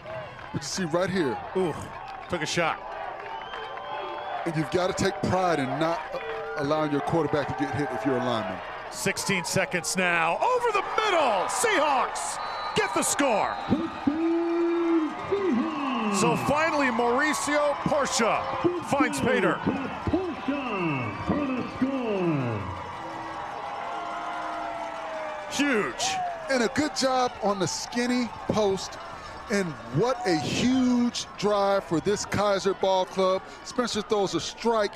He doesn't worry about a defender coming across from the other side. There's no safety help. He knows all he has to do is lead his receiver to the promised land, and all Porcha has to do is squeeze that football. And you talk about a huge drive to end the half. You're talking about a momentum builder for a team that will get the ball coming out in the second half. This is huge for Kaiser because this thing could have really gotten away from him. Well, that seam route has been used repeatedly here this afternoon, and Kaiser gives Grandview a dose of their own medicine. And remember that play earlier in the drive when the receiver Van Gates played defense and got in front of the defender to fan that ball and mess with his eyesight because he had a clear interception. So those key plays are what get you where you need to be and put you in a position to be effective, and you have to go back and look at that. And once again, Drew, that was key, getting the score before the half. What a moment for Miles Rush, the first-year head coach for Kaiser. He's just 35 years old. You look at him, Forrest, you talk to him, you feel like you're talking to one of the players. I mean, he's 35 going on 15, seems like. Well, the difference yesterday in the meeting, the officials meeting, was Coach Woodley was all business and ready to rock and roll, and Coach Russ was just smiling and, happy to be here type of deal and, looking forward to the game, and so there's a difference, but that's what makes them both effective, and you see it on the field with both of these ball clubs. That's why they're both undefeated and playing for this national championship. Coach Russ says, I draw the line too. I do not let my players know. I do not want to be your friend. I'm your coach. Aisea Toki back to return. 21-7 game now. Huge moment for the Kaiser Seahawks. They're going to take a touchdown at least to the locker room. As fair catch here by Toki. And there's going to be just 10 seconds to work with for the Grandview offense. So momentum, a huge thing in football. And the fact that you're going to the locker room with points instead of being shut out, certainly going to go a long way, although you got tons of work to do in the second half. But the key thing about that also is you get the ball coming out in the second half. So you put yourself in a very favorable position. The worst thing that could have happened was giving up another score. But you said it, Drew, you've got momentum now, and you know you can score. So it's a difference in knowing, okay, we can move the football, but now you can move the football and score. So that is big for them psychologically when they come out in the second half. Illegal formation. Kaiser. That 5-yard penalty will be added to the end of the kick. First down. So it'll tack off 5 here in favor of the Grandview Vikings. Just 10 seconds remain, so let's see if Jackson Waring and company just take a knee here and head to the locker room. And if I'm Kaiser, I'm playing my safeties a little bit more deeper than they are right now. The now. Vikings starting at the 30-yard line. So Jackson Waring, Grandview quarterback, player of the game up to this point. Keep this one on the ground and pick up about 5 here.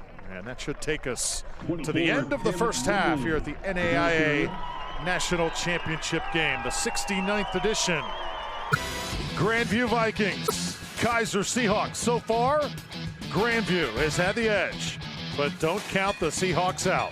69th edition of the NAIA Football National Championship. At halftime, festivities coming up after the break.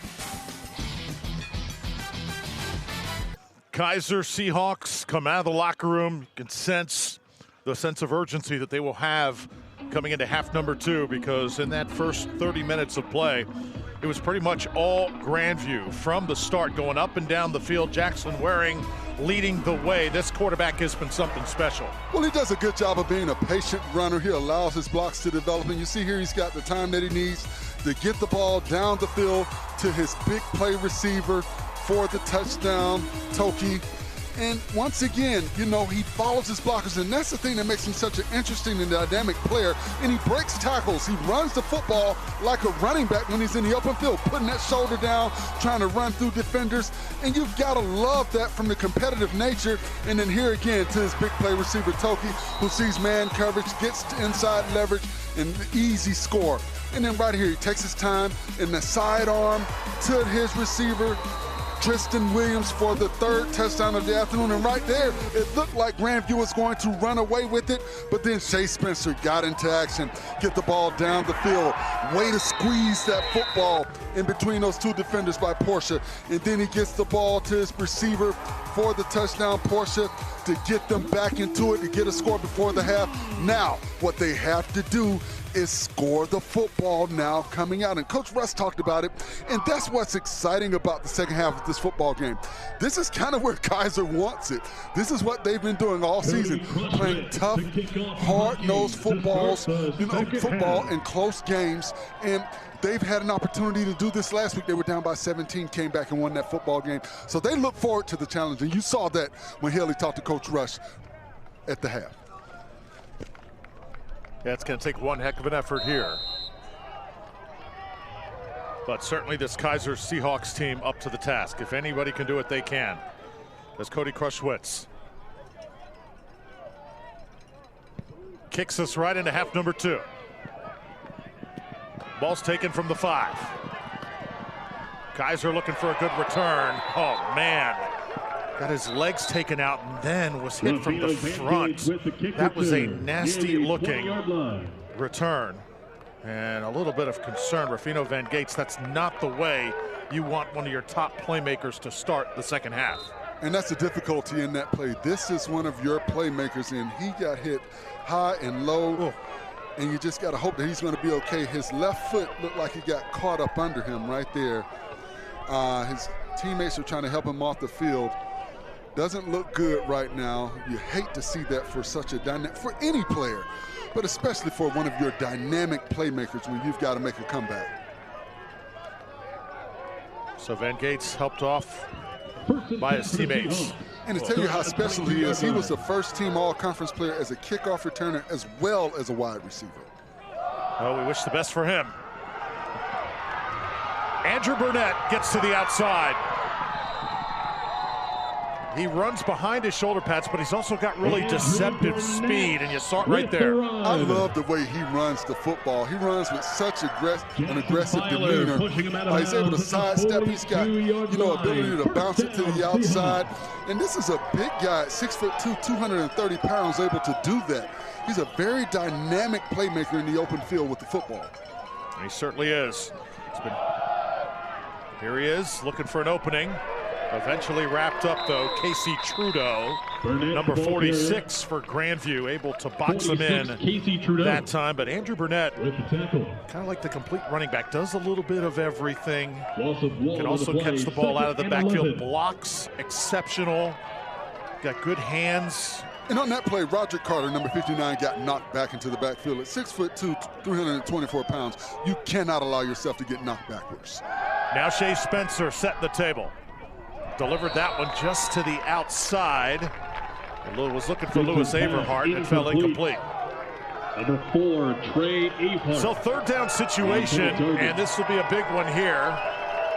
You see Tracy Davis for Grandview defensively. And if I'm Kaiser, you don't have to get it all on one play. Try and get 5 or 6 yards. Put yourself in 4th and manageable if you're not going to be able to get the first down.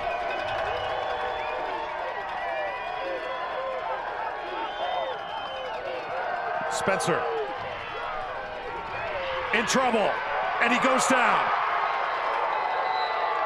Casey Trudeau would not let him get out of his grip. And you saw what Grandview did on that play. They showed 7 at the line of scrimmage. So what that does is that confuses the offensive linemen. They have to identify their blocking assignments. So what Shea Spencer needs to do when they show all of those linemen at the line of scrimmage, allow your center to identify the Mike linebacker, allow your linemen to identify their blocking assignments. You have to give your linemen time to know where they need to go to give you the best protection possible. So punting situation now on 4th and 11. Toki is back to return it for the Vikings. Ball takes a Seahawks bounce, and it'll be down at about the 13-yard line. But there's a situation for us where if you are Spencer, you're rolling out. Who are you looking for likely? Rufino Van Gates on a play like that. He just left the game hurt, and things slowly starting to snowball. And then also I thought on that play when Spencer initially rolled out, he had the angle that he needed, and he has the speed to get to the outside, but he allowed Casey Trudeau to get to the edge. I thought if he would have cut that up and decided to run a little bit earlier, he could have gotten 5 or 6 yards and put them in a position to possibly go for it on 4th down. Well, we're down on the sidelines. You know, Haley is checking in on some of those injuries, and according to her, Van Gates just got wrapped. He is expected to return to the game, so that's good news for Kaiser. Jackson Waring now the quick pitch to Van Pelt. This Van Pelt, love the way he gets north and south very quickly, and he's across the 20. And one thing that should be noted, we saw right before the half Tate Stein-Smith with crutches going to the half, so we don't expect him back. He had his knee wrapped up. We hope to see him back in the football game, but he's on crutches, so I don't think we'll see him. He's in street clothes now on the sideline, so we hope all turns out well for him with whatever knee injury he's dealing with right now. 2nd down and 2 now. Vikings led this game throughout the entire way. It's Van Pelt again, and he'll get a 1st down, but be hit immediately right there as Evan Jackson, the safety, came up to make the stop. But right now, if you're Grandview Force, a 2-touchdown lead here in the 3rd quarter. No need to try anything crazy. Just play your game, run that clock. Another player is down, so we'll take a pause. And that looks like Hunter Hargrave. Again, 2nd time he has been down. We'll be back.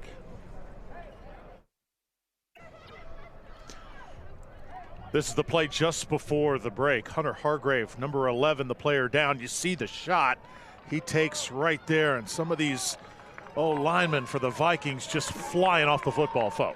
Well, that is what I call square chin grown man football right there, and that's what you expect to see in championship contests. You hope he's going to be okay. Hunter Hargrave, he means so much to this ball club with his versatility as a defender at the 2nd level of this defense. But that is what you expect, Drew, in championship football. You know, it's win or go home at this point. You know, you're either going to walk away here extremely happy about being a national champion or extremely angry about not winning the big game. Today's championship. 1st down for Grandview. And they've got it at the 25-yard line. Jackson Herring, ball gets stuck a little bit in the gut of his running back, but he's able to take it up, and it's Tim Nimley. First time number 24 has touched it, but this is a running back that they're very, very high on. And one of the things they talked about with Nimley is his ability to be that lightning back, that guy that's cat quick, that can kind of move and bounce inside and out, but he's also deceptively strong and tough to be not such a big guy at 5'8", 185 pounds.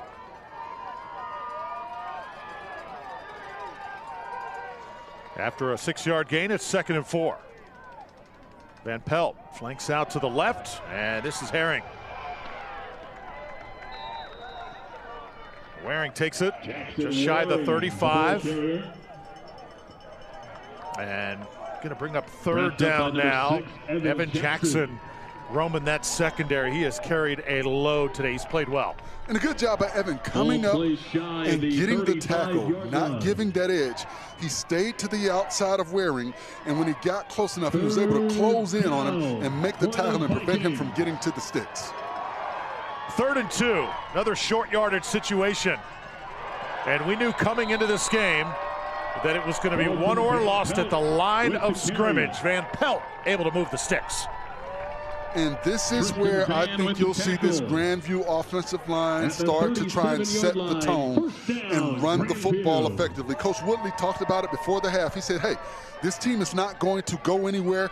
We've got to go out and we've got to take it. We know and we're prepared for what we're going to see in the second half. This is what they do. So I think this is where you challenge your offensive line. You talked about toughness. You talked about winning in the trenches. This is where it all happens. Fresh set of downs. Waring winds up. Looks toward the sideline. It's incomplete. I was looking once again for Tristan Williams. And it'll bring up 2nd and 10. But Forrest, you say the word tough. We asked Coach Woodley one word to describe this 2024 Grandview football team. He said tough. That is the word. They're the toughest team that I've ever coached. And he said they're an unselfish group of kids that, you know, are aligned. That's how they've succeeded and gotten to this point. Just, you know, doing their 1/11th and understanding I can trust my guy to do what he's supposed to do. I've just got to worry about doing what I am supposed to do. Here's Waring. This has been the best play in the playbook all afternoon.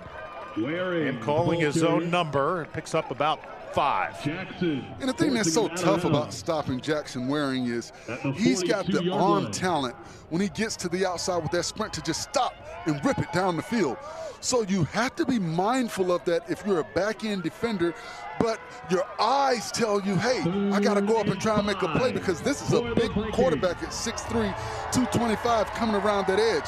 So it's such a double-edged sword trying to stop him. 3rd down. Kaiser's crowd comes alive once again here in Durham. They need a stop. Dump this one off. Van Pelt. He is going to be stopped short. So good job by the Seahawks defense. Van Pelt with the reception. And a punting situation coming up. Yeah, you said it, Drew. Jaden Housley doesn't make that tackle. They're running for the 1st down. So that's key. A lot of times defenders want to run up and make the huge big hit. But the goal is to make the tackle.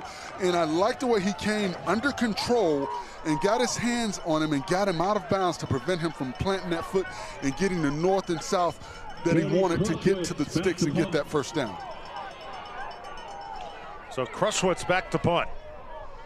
And Elijah Edwards now is the deep man for Kaiser.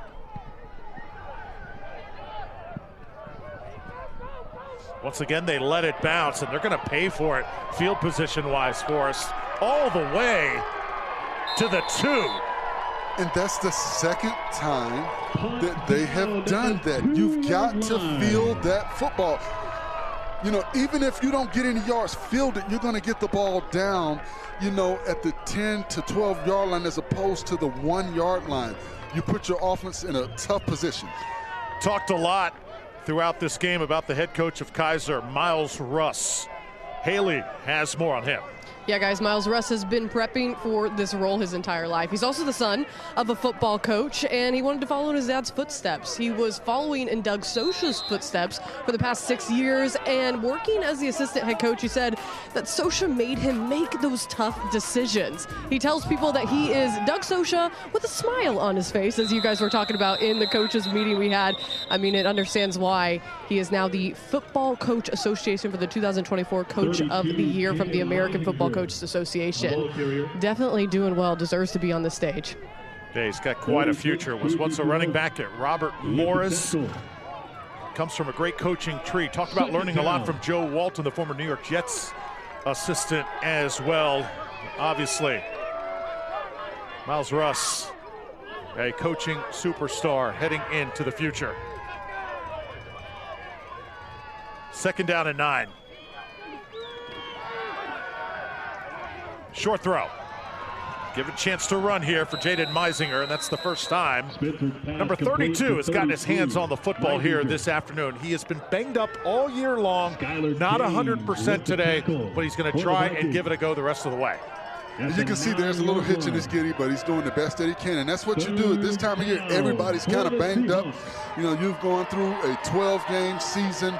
It's been tough sledding for everyone, and a lot of guys are out there just playing on heart and determination, so you love it when you see a kid able to get that opportunity to help his ball club. Seahawks need 3. Pin back deep here. Spencer, low throw. Nothing doing there, incomplete. And I thought Spencer predetermined, drew on that play where he was going with the football. He had an opportunity to hit Van Gates on the outside. He had a defensive back that had dropped out of coverage. I thought Van Gates would have been able to get that first down. Something you don't expect to see from Spencer, you know, a graduate, an elder statesman in this offense, predetermining where he wants to go with the football, but a lot of that is due to the pressure, the constant pressure he's seen this afternoon from this Grandview defense. There's Toki back to return this one. Ben Derby punts it away. Toki lets it bounce, and it's out of bounds right near midfield.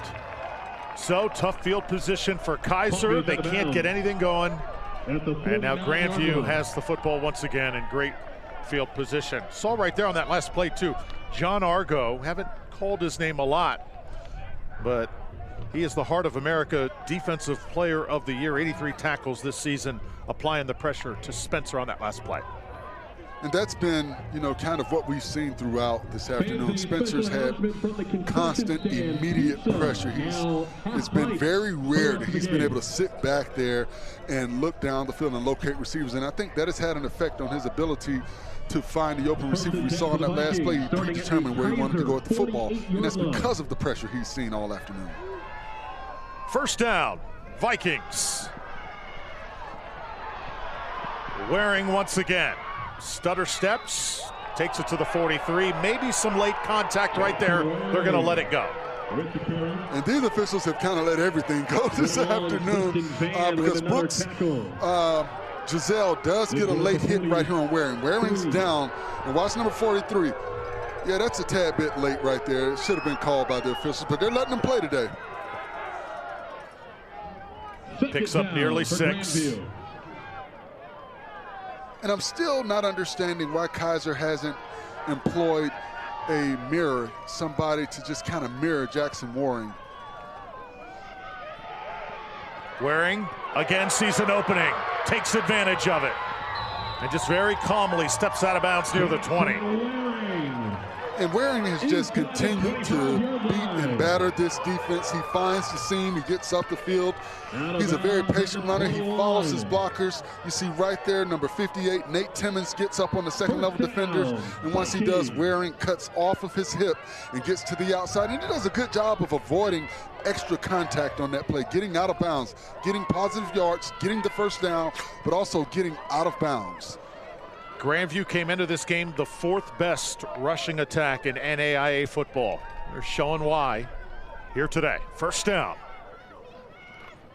Let Van Pelt do some work. Not much room over there on that right side. They still head out of bounds and lose about 3. And we've talked about them being able to run the football, and you know, Nate Timmons, first team all-conference. Jason Whelan, first team all-conference. James Wartick, first team all-conference. Noah Clark, first team all-conference. Ryan Sadler, second team all-conference. I mean, the coaching staff talked about they've got 10 to 11 linemen, and they talked about when their best lineman, Noah Clark, went out, he said, no disrespect to him, but we didn't miss a beat when we replaced him, and you see why. These guys get up and get going, and they get down the field, and they do an excellent job of opening their hips and getting those key blocks on the outside and on the edge. And now that 5 wideout formation, Vikings have been able to set up man-to-man matchups. Waring, little stutter step, also little zigzag as well. Gets it inside the 20, picked up about 4. Still, it's going to be a 3rd and about 9 coming up. And you see the ability of Waring. Brooks Gazelle right there is playing kind of that spy technique, but one-on-one in the open field, and Waring won the battle. He faked him out and was able to get positive yards.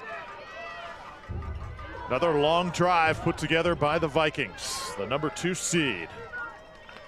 Heart of America champions. For the Vikings. 6 straight years they've won their conference title.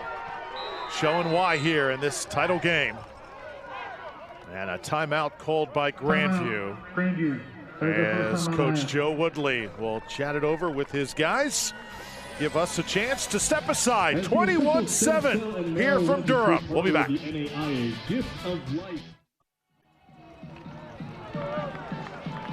Special congratulations to Ty Logo, big defensive tackle for Kaiser, as he takes home the Cliff Harris Award, a very prestigious award in NAIA football, best defensive player in the country. But right now he is not on the field where the Seahawks need him.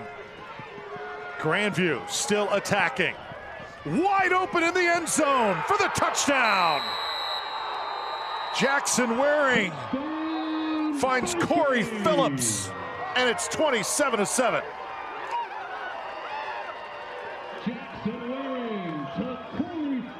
And Corey Phillips got behind all of the receivers. All he needed was for Jackson Waring to see him. He's kind of sitting there waiting, and it's one of those things where you don't want to wave your hands because you don't want the defenders to notice you. He's just kind of sitting there, and when Jackson Waring sees him, he's able to deliver a strike before the defenders are able to get over to that side of the field. And you see there was some mix-up in coverage because you saw some defenders kind of questioning, what are you doing? Why aren't you there? Justin Ham, perfect on extra points.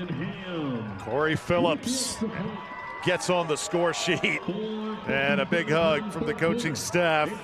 Everything working right now for Grandview. And when you've got that much time and you've got a dynamic player like Jackson Waring that can move around in the pocket and extend plays, these are the types of things that tend to happen. Somebody will find a hole in the zone, a hole in the coverage, and they'll sit down and make themselves a target for your quarterback. One thing Waring does a really good job of when he's moving around in the pocket is he keeps his eyes down the field. He knows where his offensive players are, and he knows where he can go with the football. He's able to recognize coverage and put the ball where it needs to be, away from those defenders.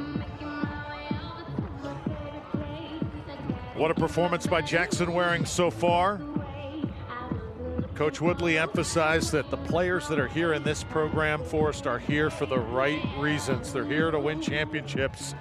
And right now, just everything working in such cohesion for the Vikings. I know we've had a chance to do this game year after year, but right now, this is as business-like a performance that I can remember. Well, you think about Jackson Waring coming into this game, he had 643 yards passing, and this is just in the playoffs, with 3 passing touchdowns and 153 yards rushing and 4 rushing touchdowns. So that shows you how dynamic of a player he is and why he's the National Player of the Year in NAIA. Ball taken now from the 5. Kaiser trying to ignite something as they'll get it across the 30, and that's going to be, looks like maybe some head-to-head contact right there as the flag comes down late. So the return by Claudell Sherman.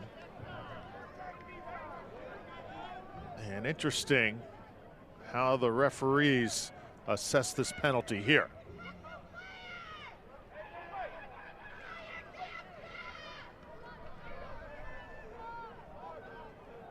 There are 2 fouls on the play. Illegal block in the back. Number 7, blue. That penalty is declined. Number 36, blue. For an illegal block in the back. That penalty be accepted. 10 yards from spot foul. First down. Well, I thought there was some late contact there on the ball carrier that maybe should have been called, but not the case.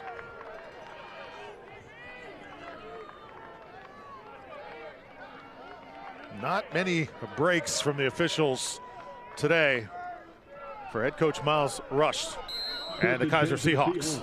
Starting at the 10-yard line. Shea Spencer back to the drawing board. Flings this one out. DeAndre Golden. He's upended. Tell you what, they are bringing their hats to the party. Devier Jones that time. And right now, Kaiser has to pass the football. I think they're going to be very predictable with their offensive scheme, down 21 points. They've got to get scores on the board, and they've got to move the ball effectively down the field. So they've got to get that vertical passing game going, and it starts with that offensive line. They've got to give Shea Spencer time to look down the field and get the ball to his playmakers. So Elisha Edwards in motion now. How about this little misdirection? And they're trying to get Porcha going. But again, he runs into a wall. And it's Skylar James there to greet him. Well, Van Gates and Golden have to do a better job on the outside of blocking to give him the necessary space that he needs to be able to be a playmaker. You can't just stand there in front of those defenders. You've got to block, move, be a people mover. You know, give your back something to cut off of. You can't just stand there and allow your guy to come up and make the play. Third down, they need one. Could be 4-down territory also here for Kaiser. Fake the option. And I'll tell you what, Shea Spencer has just not been able to gain any real estate. He is usually a threat to run, but that option has been cut down today. Well, when you've got a 6'2", 230-pound back named Andrew Burnette, you know, I don't like the play call. You've got to give it to your workhorse, your power back, and allow him to do what he does, which is fall forward. Now you hand it off to him, it's very predictable. They're going to pack everything inside those tackles, and they're going to come up the field. How about this? 4th and 2, go for it. Pin back deep in your territory, and Forrest, I think they got just what the doctor ordered that time. And that is what you should have done on 3rd down. That is what Burnette does. He's coming, he's a power back. Watch him. He breaks the line of scrimmage. He breaks the tackle there. He breaks the tackle there. He's dragging defenders. He's got 4 defenders. He's still 5 defenders before they're able to bring him down. Lean on your big fella. Much needed fresh set of downs here for Kaiser. Spencer and the Seahawks down 3 scores. This is what they're used to. Slides right at the 45, and that'll move the sticks. And if you're Kaiser, have a sense of urgency. Get on the ball, line up, get going, get that defense tired. You've got guys from Grandview with their hands on their hips. Look at the defensive linemen. Some of those guys out there with their hands on their hips. That means they're sucking wind right now. You want to keep moving, keep those guys on their heels. Spencer, right side.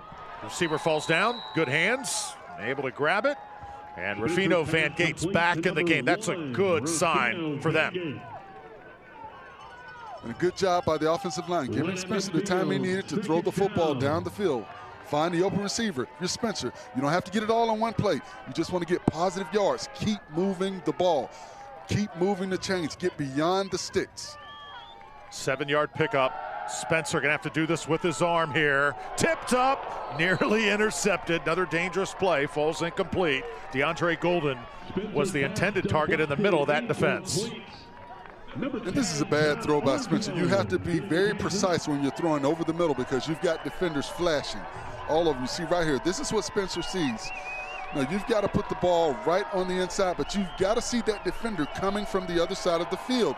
You need to wait and allow Golden to clear that secondary defender and put some air under the football and allow him to run under the ball. So wait till that route becomes more of a vertical route. Lots of noise here at Durham County Memorial Stadium. Trying to test that middle once again. Looking for contact. Doesn't look like they're going to get it. Cade Sheedy was on the coverage, and it looks like it's going to be 4th down once more. And the officials have decided in this game there is not a pass interference because it has just not been called this afternoon. You see he grabs the defender with the outside arm right there in front of the official. You saw the Kaiser sideline go crazy with the non-call, but that's something that we've seen throughout this afternoon. There's just not pass interference going on in this game, Drew. They're letting them play. 4th down, another key play here for the Seahawks. Spencer out of the shotgun. Looks, now tries to take off. Can he get to the mark? Oh, what an effort. Yes, he will get there. And you love the effort by Spencer. He went Superman on that play. He had to make sure he got to the edge. I like this right here. There's nothing there. He doesn't try to throw it back across his body. He knows where the sticks are, and he gets airborne to make sure he gets that 1st down. Maybe that play should be added to that trailer that just came out yesterday. Absolutely. 28-7 the score. Shea Spencer trying to dial it in. Under a minute to go here, 3rd quarter. Spencer lofts it, has a man running, incomplete. So Krishawn Butler on the coverage, and also Devier Jones was running as well. And a good job by Grandview bracketing the receiver on that play. Van Gates had a defender on the top and a defender underneath. So there really was nowhere for Shea Spencer to go at that football. It almost turned into a turnover with the defender able to trying to make a play on that football. If you're Kaiser, still plenty of time in this football game. Chip away, chip away. You cannot afford any more big mistakes, though. Here's Burnette. He has been a force running the football. Put the team on his back here today as he's got it inside the 40. Andrew Burnette up the middle. I certainly would be feeding him continuously because he's the one guy that Grandview does not have a clear answer for. And the thing about it, when you continue to run the ball effectively, you bring more defenders down in the box and create one-on-one opportunities on the outside. Clock again winding down. Let's see if Kaiser tries to use a play here. They're going to let it expire. The four fingers go up in the air for Kaiser. As Haley said, Coach Miles Rush says, when we do that, it's just different. We really mean it. Well, they've got 1 quarter to work with here in the 69th NAIA National Football Championship. Much more to come from Durham after this. You're watching the NAIA National Football Championship, brought to you by State Farm.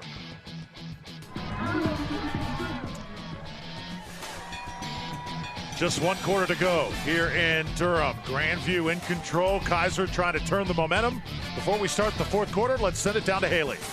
Yeah, guys, Kaiser is no stranger to these close games. In order to get here in the semifinal 4th quarter, they put up 21 unanswered points coming from behind to make it in order to be able to hopefully be able to defend their red banner. They work on a 2-minute drill every Tuesday. We're going to see how that works here as we trickle down to the last 15 minutes.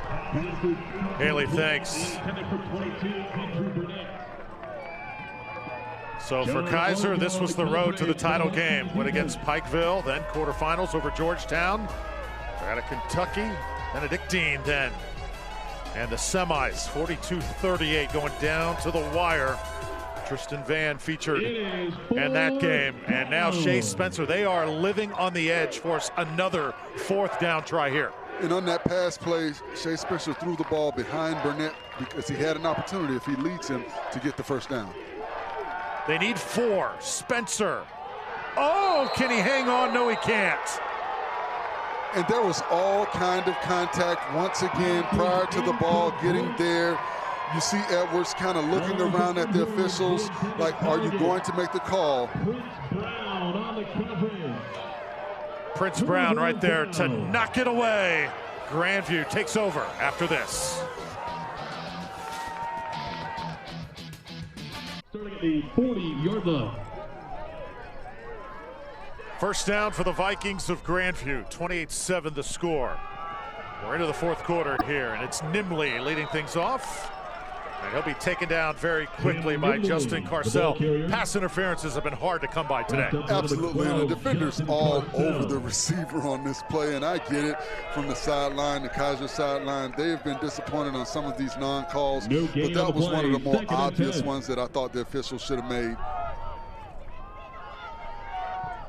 So Elisha Edwards hoping to get back on the field here for Kaiser. Grandview trying to execute another one of their vintage long drives. They've held it for most of this game. Jackson Waring standing tall amongst everybody here today. Here he is. Just will pick up about 1 that time. Jackson Waring. And you just can hear some of that frustration for us. The crowd of Kaiser. You know, this feels like definitely an away game, although it's a neutral site. You come into a cold environment. Team from Iowa certainly a little bit more adept to playing in these conditions.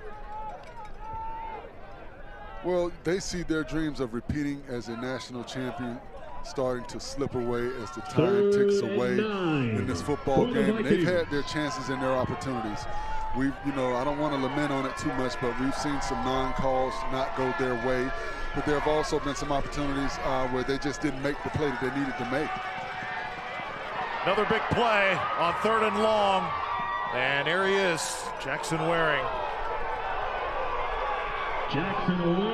Looks like he ran out of bounds just before that first down marker, so should be 4th down here. And I don't like the spot. I thought he got enough to get the first down. Watch where he reaches with the football. He's not out yet. I think that is not a good spot. When you look at where the ball is when he steps out and where he's reaching, the ball should be on the 50-yard line. And you see Coach Woodley feeling the same way. He's speaking to the official. Both coaches are allowed one challenge in this game. So let's see if Grandview exercises that challenge here. Doesn't look like it. They're going to send the punting team on the field. And that would have been a perfect time to challenge. Even if you don't win the challenge, you know, it's a perfect time because if you get that ball back, get that first down, now you take more time off the clock. Krushwitz kicks it straight in the air. This is not going to go very far. So Kaiser, with no damage done here, will have the football back in really good field position. And that is a rare miscue from Krushwitz. Looked like he wanted to take off, play a little Australian football that time. You know, I think they'll take that with some of the punts that he's had this afternoon, pinning Kaiser deep in their own territory. You know, you'll give him that one, especially at this point in the football game. 1st and 10 for the Seahawks. 23-game winning streak for Kaiser in jeopardy right now as they trail by 3 scores. Spencer dumps it over the middle, and just not much. Meisinger wrapped up immediately. John Argo led the way. Argo right there. We haven't called his name a ton.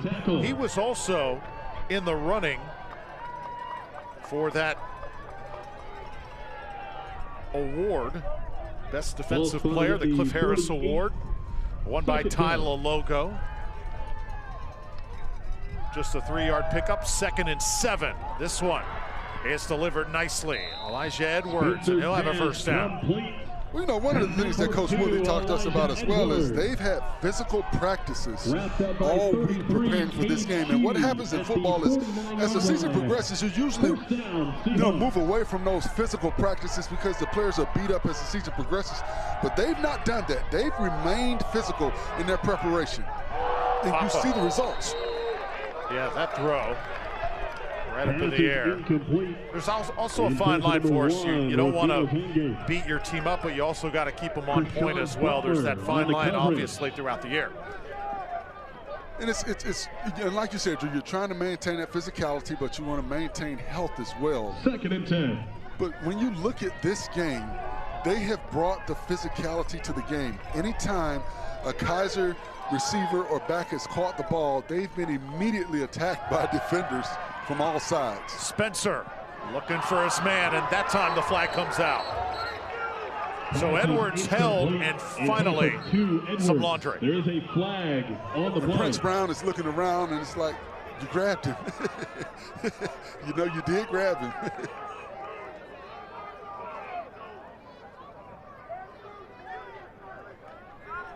Personal foul, face mask. Number 20, Grandview. 15 yards from the previous spot, automatic first down.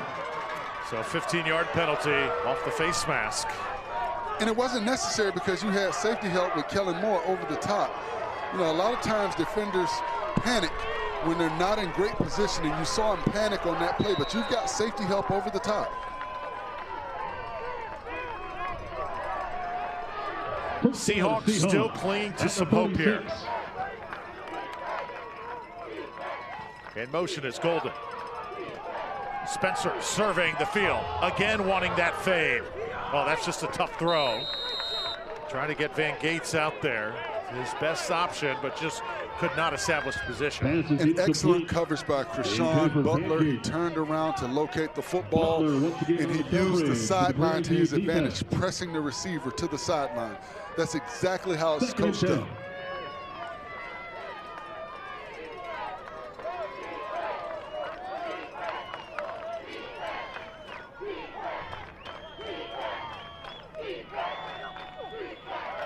Spencer.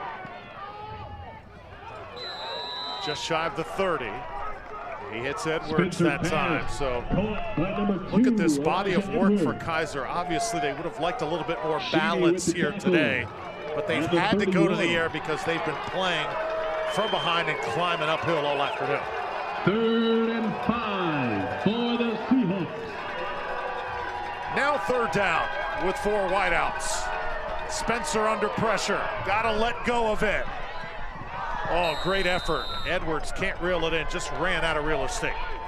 And you see what Grandview's doing. They're showing 6 at the line of scrimmage, and then they're dropping a linebacker and bringing another linebacker on a twist. So they're trying to create confusion amongst the offensive line. So the offensive line has to continue to do a good job of the balancing act of identifying what your blocking assignment is, and when they bring those twists, you know, knocking your teammate off to pick up that twisting defender coming around. Kaiser needs a big play. More than ever before. Season on the line. Spencer has it. They'll continue the drive here. Pass complete to 32. And there's Meisinger, the old reliable senior. And a good job by Spencer checking it down to Meisinger, who turned around, sat down, found the hole right in front of the linebacker, and was able to make a play past John Argo to get that 1st down. He had 261 rushing yards last year, just tore it up. Much different role today. Spencer again. He'll step out of bounds inside the 20. Shea Spencer with the Gotta scramble. hand it to Kaiser. These guys for us, they are continuing to play like champions, not letting this game get away, and they are still fighting. Well, this is where they make their money. They say the 4th quarter is where they win football games, and they've been in these close, tight-knit ball games all season. So this is nothing unusual for them.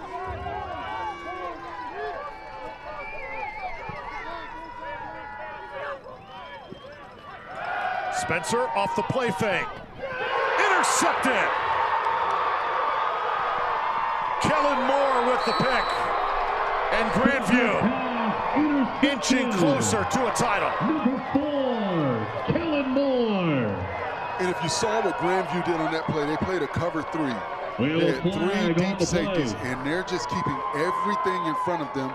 So when Spencer thinks he has that seam route, the safety step right in front of the football. You've got to be able to recognize the coverage that they're giving you and find the open player. Monster defensive play made by the Vikings. The interception by Kellen Moore. We'll be back after this. 1st and 10 for the Vikings. Well, some positive things were starting to happen for Shea Spencer and the Kaiser offense, but Kellen Moore just made an amazing play. As Jackson Waring takes it up. Seahawks doomed once again. Well, they had the cover 3 look, so they're watching and got their eyes on the quarterback. You can see right there, he's just kind of waiting for the quarterback to release the football, and once he does, Kellen Moore is able to just step right in front of it. Shea Spencer trying to do as much as he can, but you see all of those defenders right there. There was no chance the ball was going to get to any of those receivers. And it's tough for Shea Spencer because you've got a defense that knows that you have to get points on the board. So they're going to play more of a prevent defense. So you have to look to go underneath with those underneath routes. You're not going to get anything over the top. And he tried to get over the top to try and get it all on that play, and you saw the results. Justin Carcel that time, and the defense for Kaiser called for an unsportsmanlike, so 15 yards. Marched off there in the line of scrimmage just across the 40. 10 for the Vikings. And you see frustration starting to set in for the reigning national champs right now. Jackson Waring hands it off. It's going to be ground game from here. And what a day it has been for number 3 Dalton Van Pelt. And what a finish to the season. With the tackle. Van Pelt has had tremendous last week and continuing here. On the play, 2nd and 6 He sparked the offense, 45. 3 touchdowns last week in that Morningside game. Came into today with just over 700 yards rushing on the season. just about 59 per game for us. Not lights out numbers, but the offense is so balanced that nobody really has those gaudy stats. And that's what makes them such a difficult offense to defend, because you don't know where you need to concentrate your defense. You've got to be able to defend the entire field, not just one or two dynamic players. Van Pelt once again takes it down across midfield, just shy of the 40. And you mentioned there's been so many instances where Kaiser's just looked a little bit off, a little bit confused. It's because of that balance. C.J. Bradley making the stop at the 43-yard line. First down, Vikings. You see the intelligence of Van Pelt to slide, stay in bounds, keep the clock running.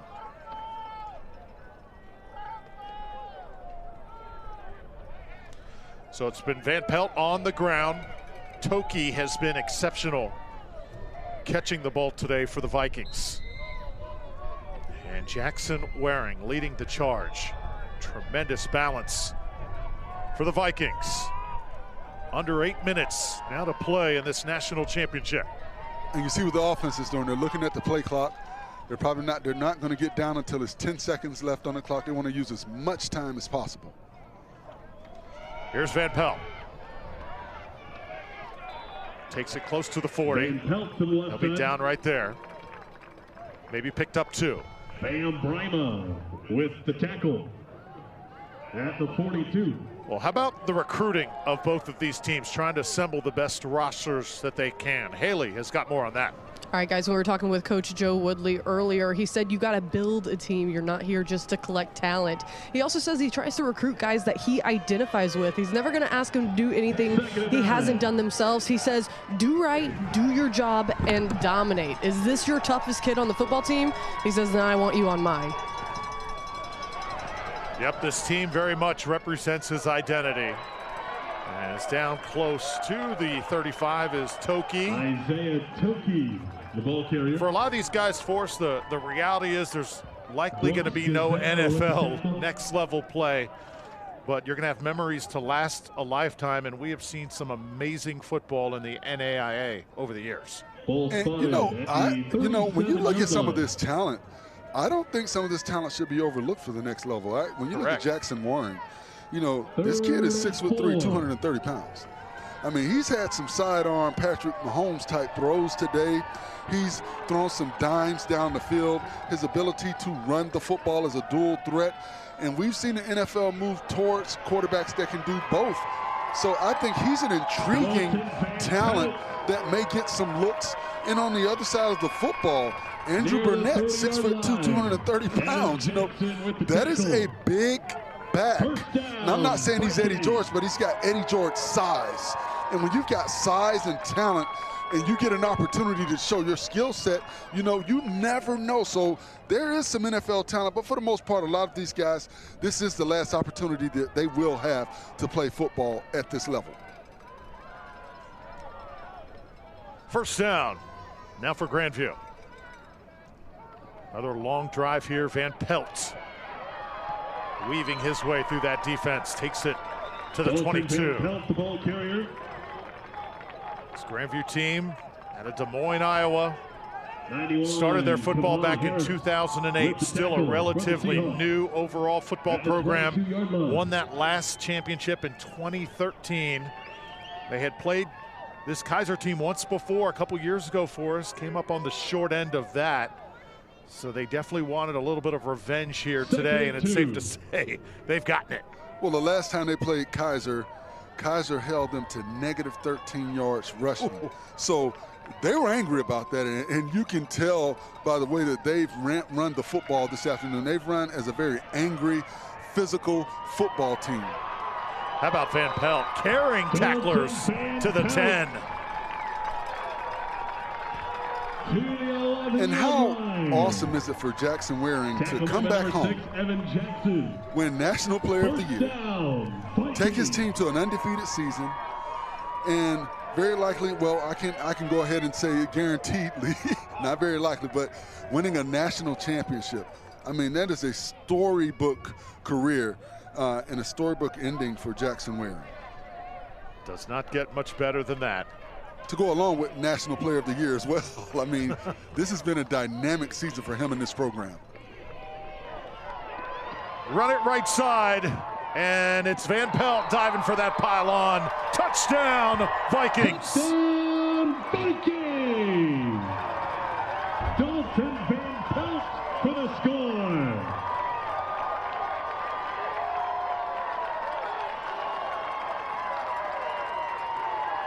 And you see the Grandview fan base cheering. I saw someone over there with their shirt off. They are feeling it right now.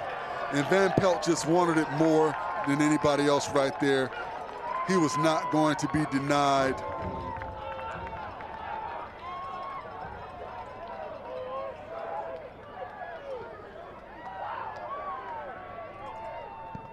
Justin Ham's extra point is up and good. Ham with The Grandview Vikings headed for a national championship in NAIA football, 35-7. Time winding down here in the fourth.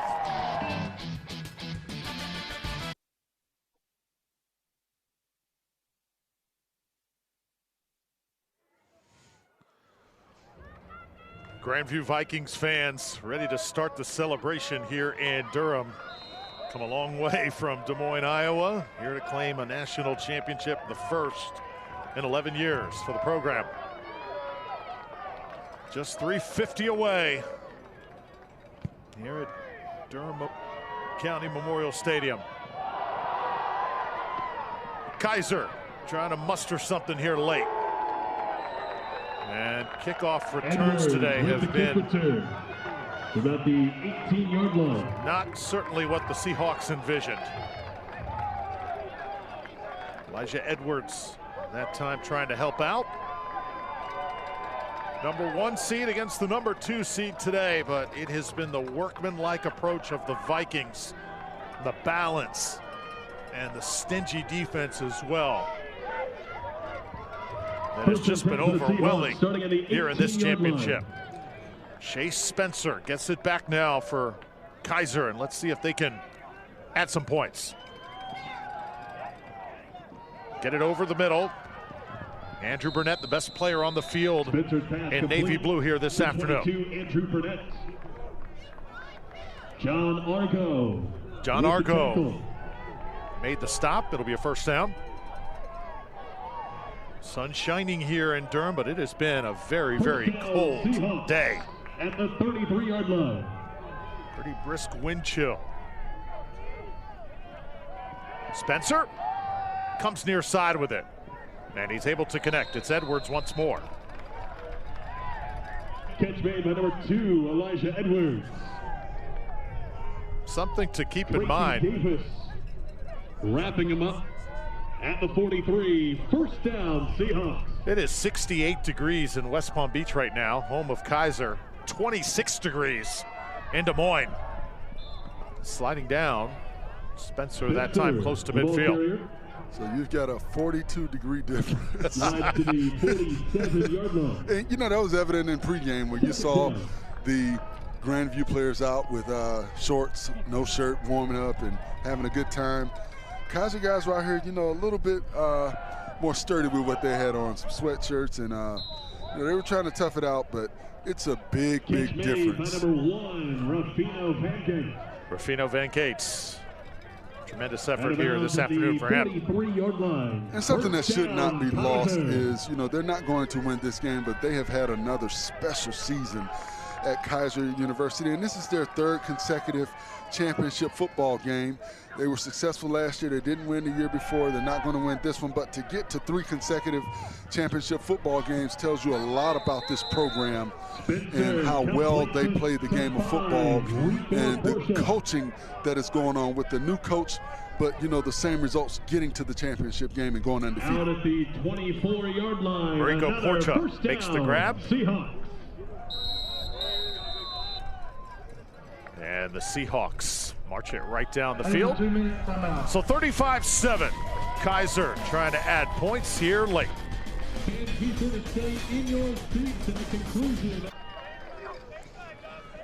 Shea Spencer and Kaiser marching down the field. They go over the middle, and it's knocked away.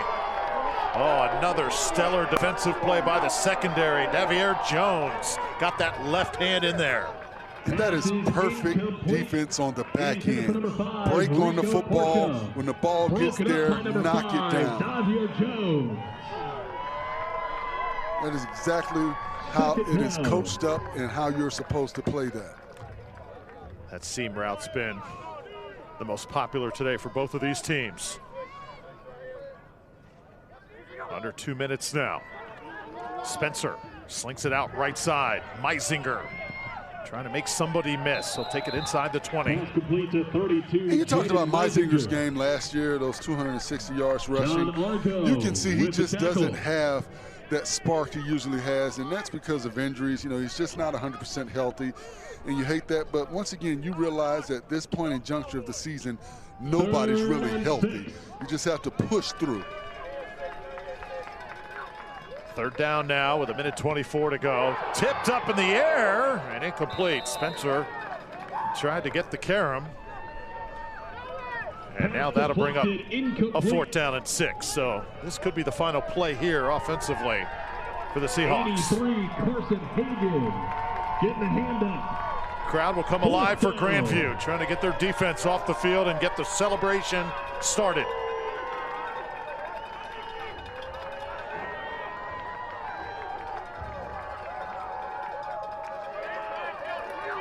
Shea Spencer.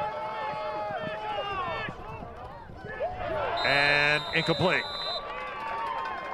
So that'll just about do it.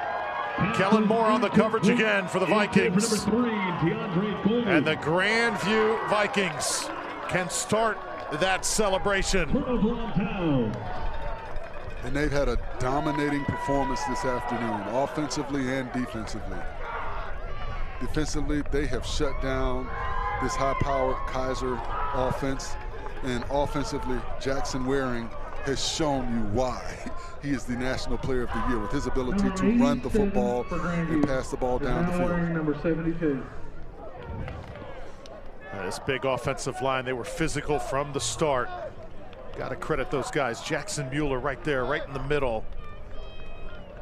Tremendous play today. Matthew Kaufman as well. And this, the best play in football if you're the winning team. Peyton Rottinghouse now gets to take a snap. Jackson Waring, what a performance today. Kaiser will take a timeout, trying to prolong it a little bit.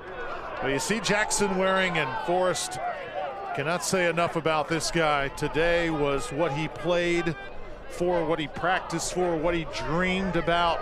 And when you're a football player, all the hours you put in and that your day finally comes. I know yours finally came when you were a player. It's got to be special. Absolutely. And looking at Waring, he looks like a linebacker. I mean, this guy's jacked up. He's a good-looking kid, 6'3", 225 pounds. But he's just a very dynamic player, very difficult to slow down because of his ability to run the football effectively, pass the ball down the field. The thing that I wanted to highlight once again was the way he kept his eyes down the field when he broke contain. Now, this is always the fun part where the guys are trying to sneak up on the coach with the Gatorade bag. You know, as cold as it is, you know, the coach is trying to avoid that. But what a day for Jackson Waring.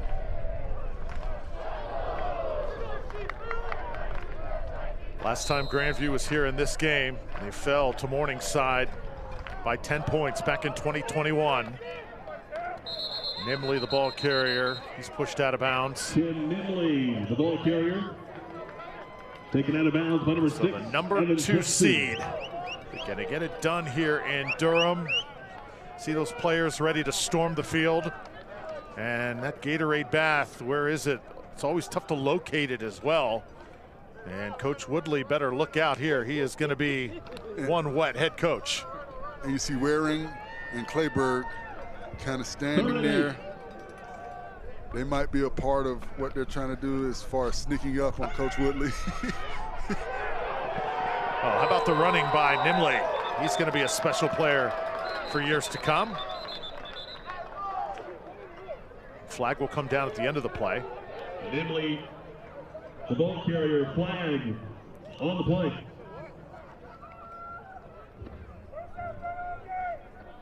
Personal foul. Face mask. Number 12, Kaiser. 15 yards to be at the end of the play. First down.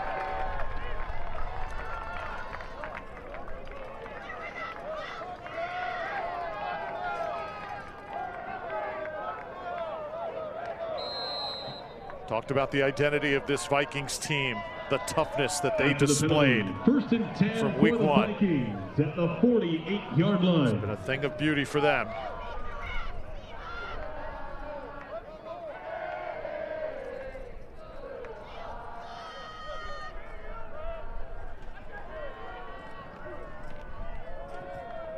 Nimley, one of the toughest running backs to tackle. Coach Woodley finally gets a shower.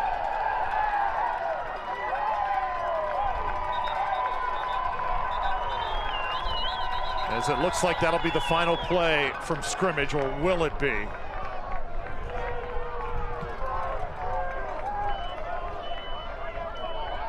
Still 8 seconds remain. May snap it one more time.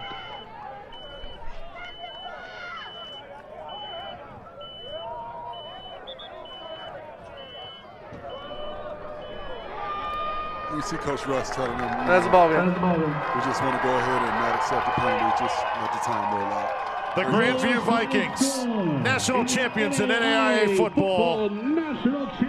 Coach Joe Woodley and the Vikings a perfect 14-0 season as they run the table. They go through the gauntlet of the NAIA postseason as well. Kaiser Seahawks, a fabulous season as well, just unable to repeat here this afternoon.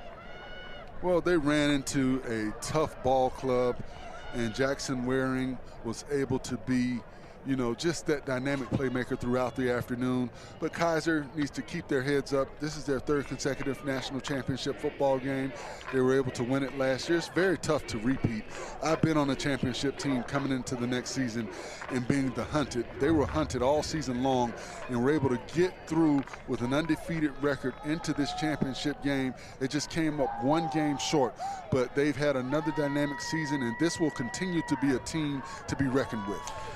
The Grandview Vikings are national champions. Hope you enjoyed it. We certainly did. From Durham, for Haley Lewis, for Forrest Connolly, for our phenomenal crew at the NAIA Network, I'm Drew Felios saying so long. Congratulations to Kaiser Seahawks, also to the national champions, the Grandview Vikings, here for 2024. We'll see you next year, everybody. Have a terrific holiday season.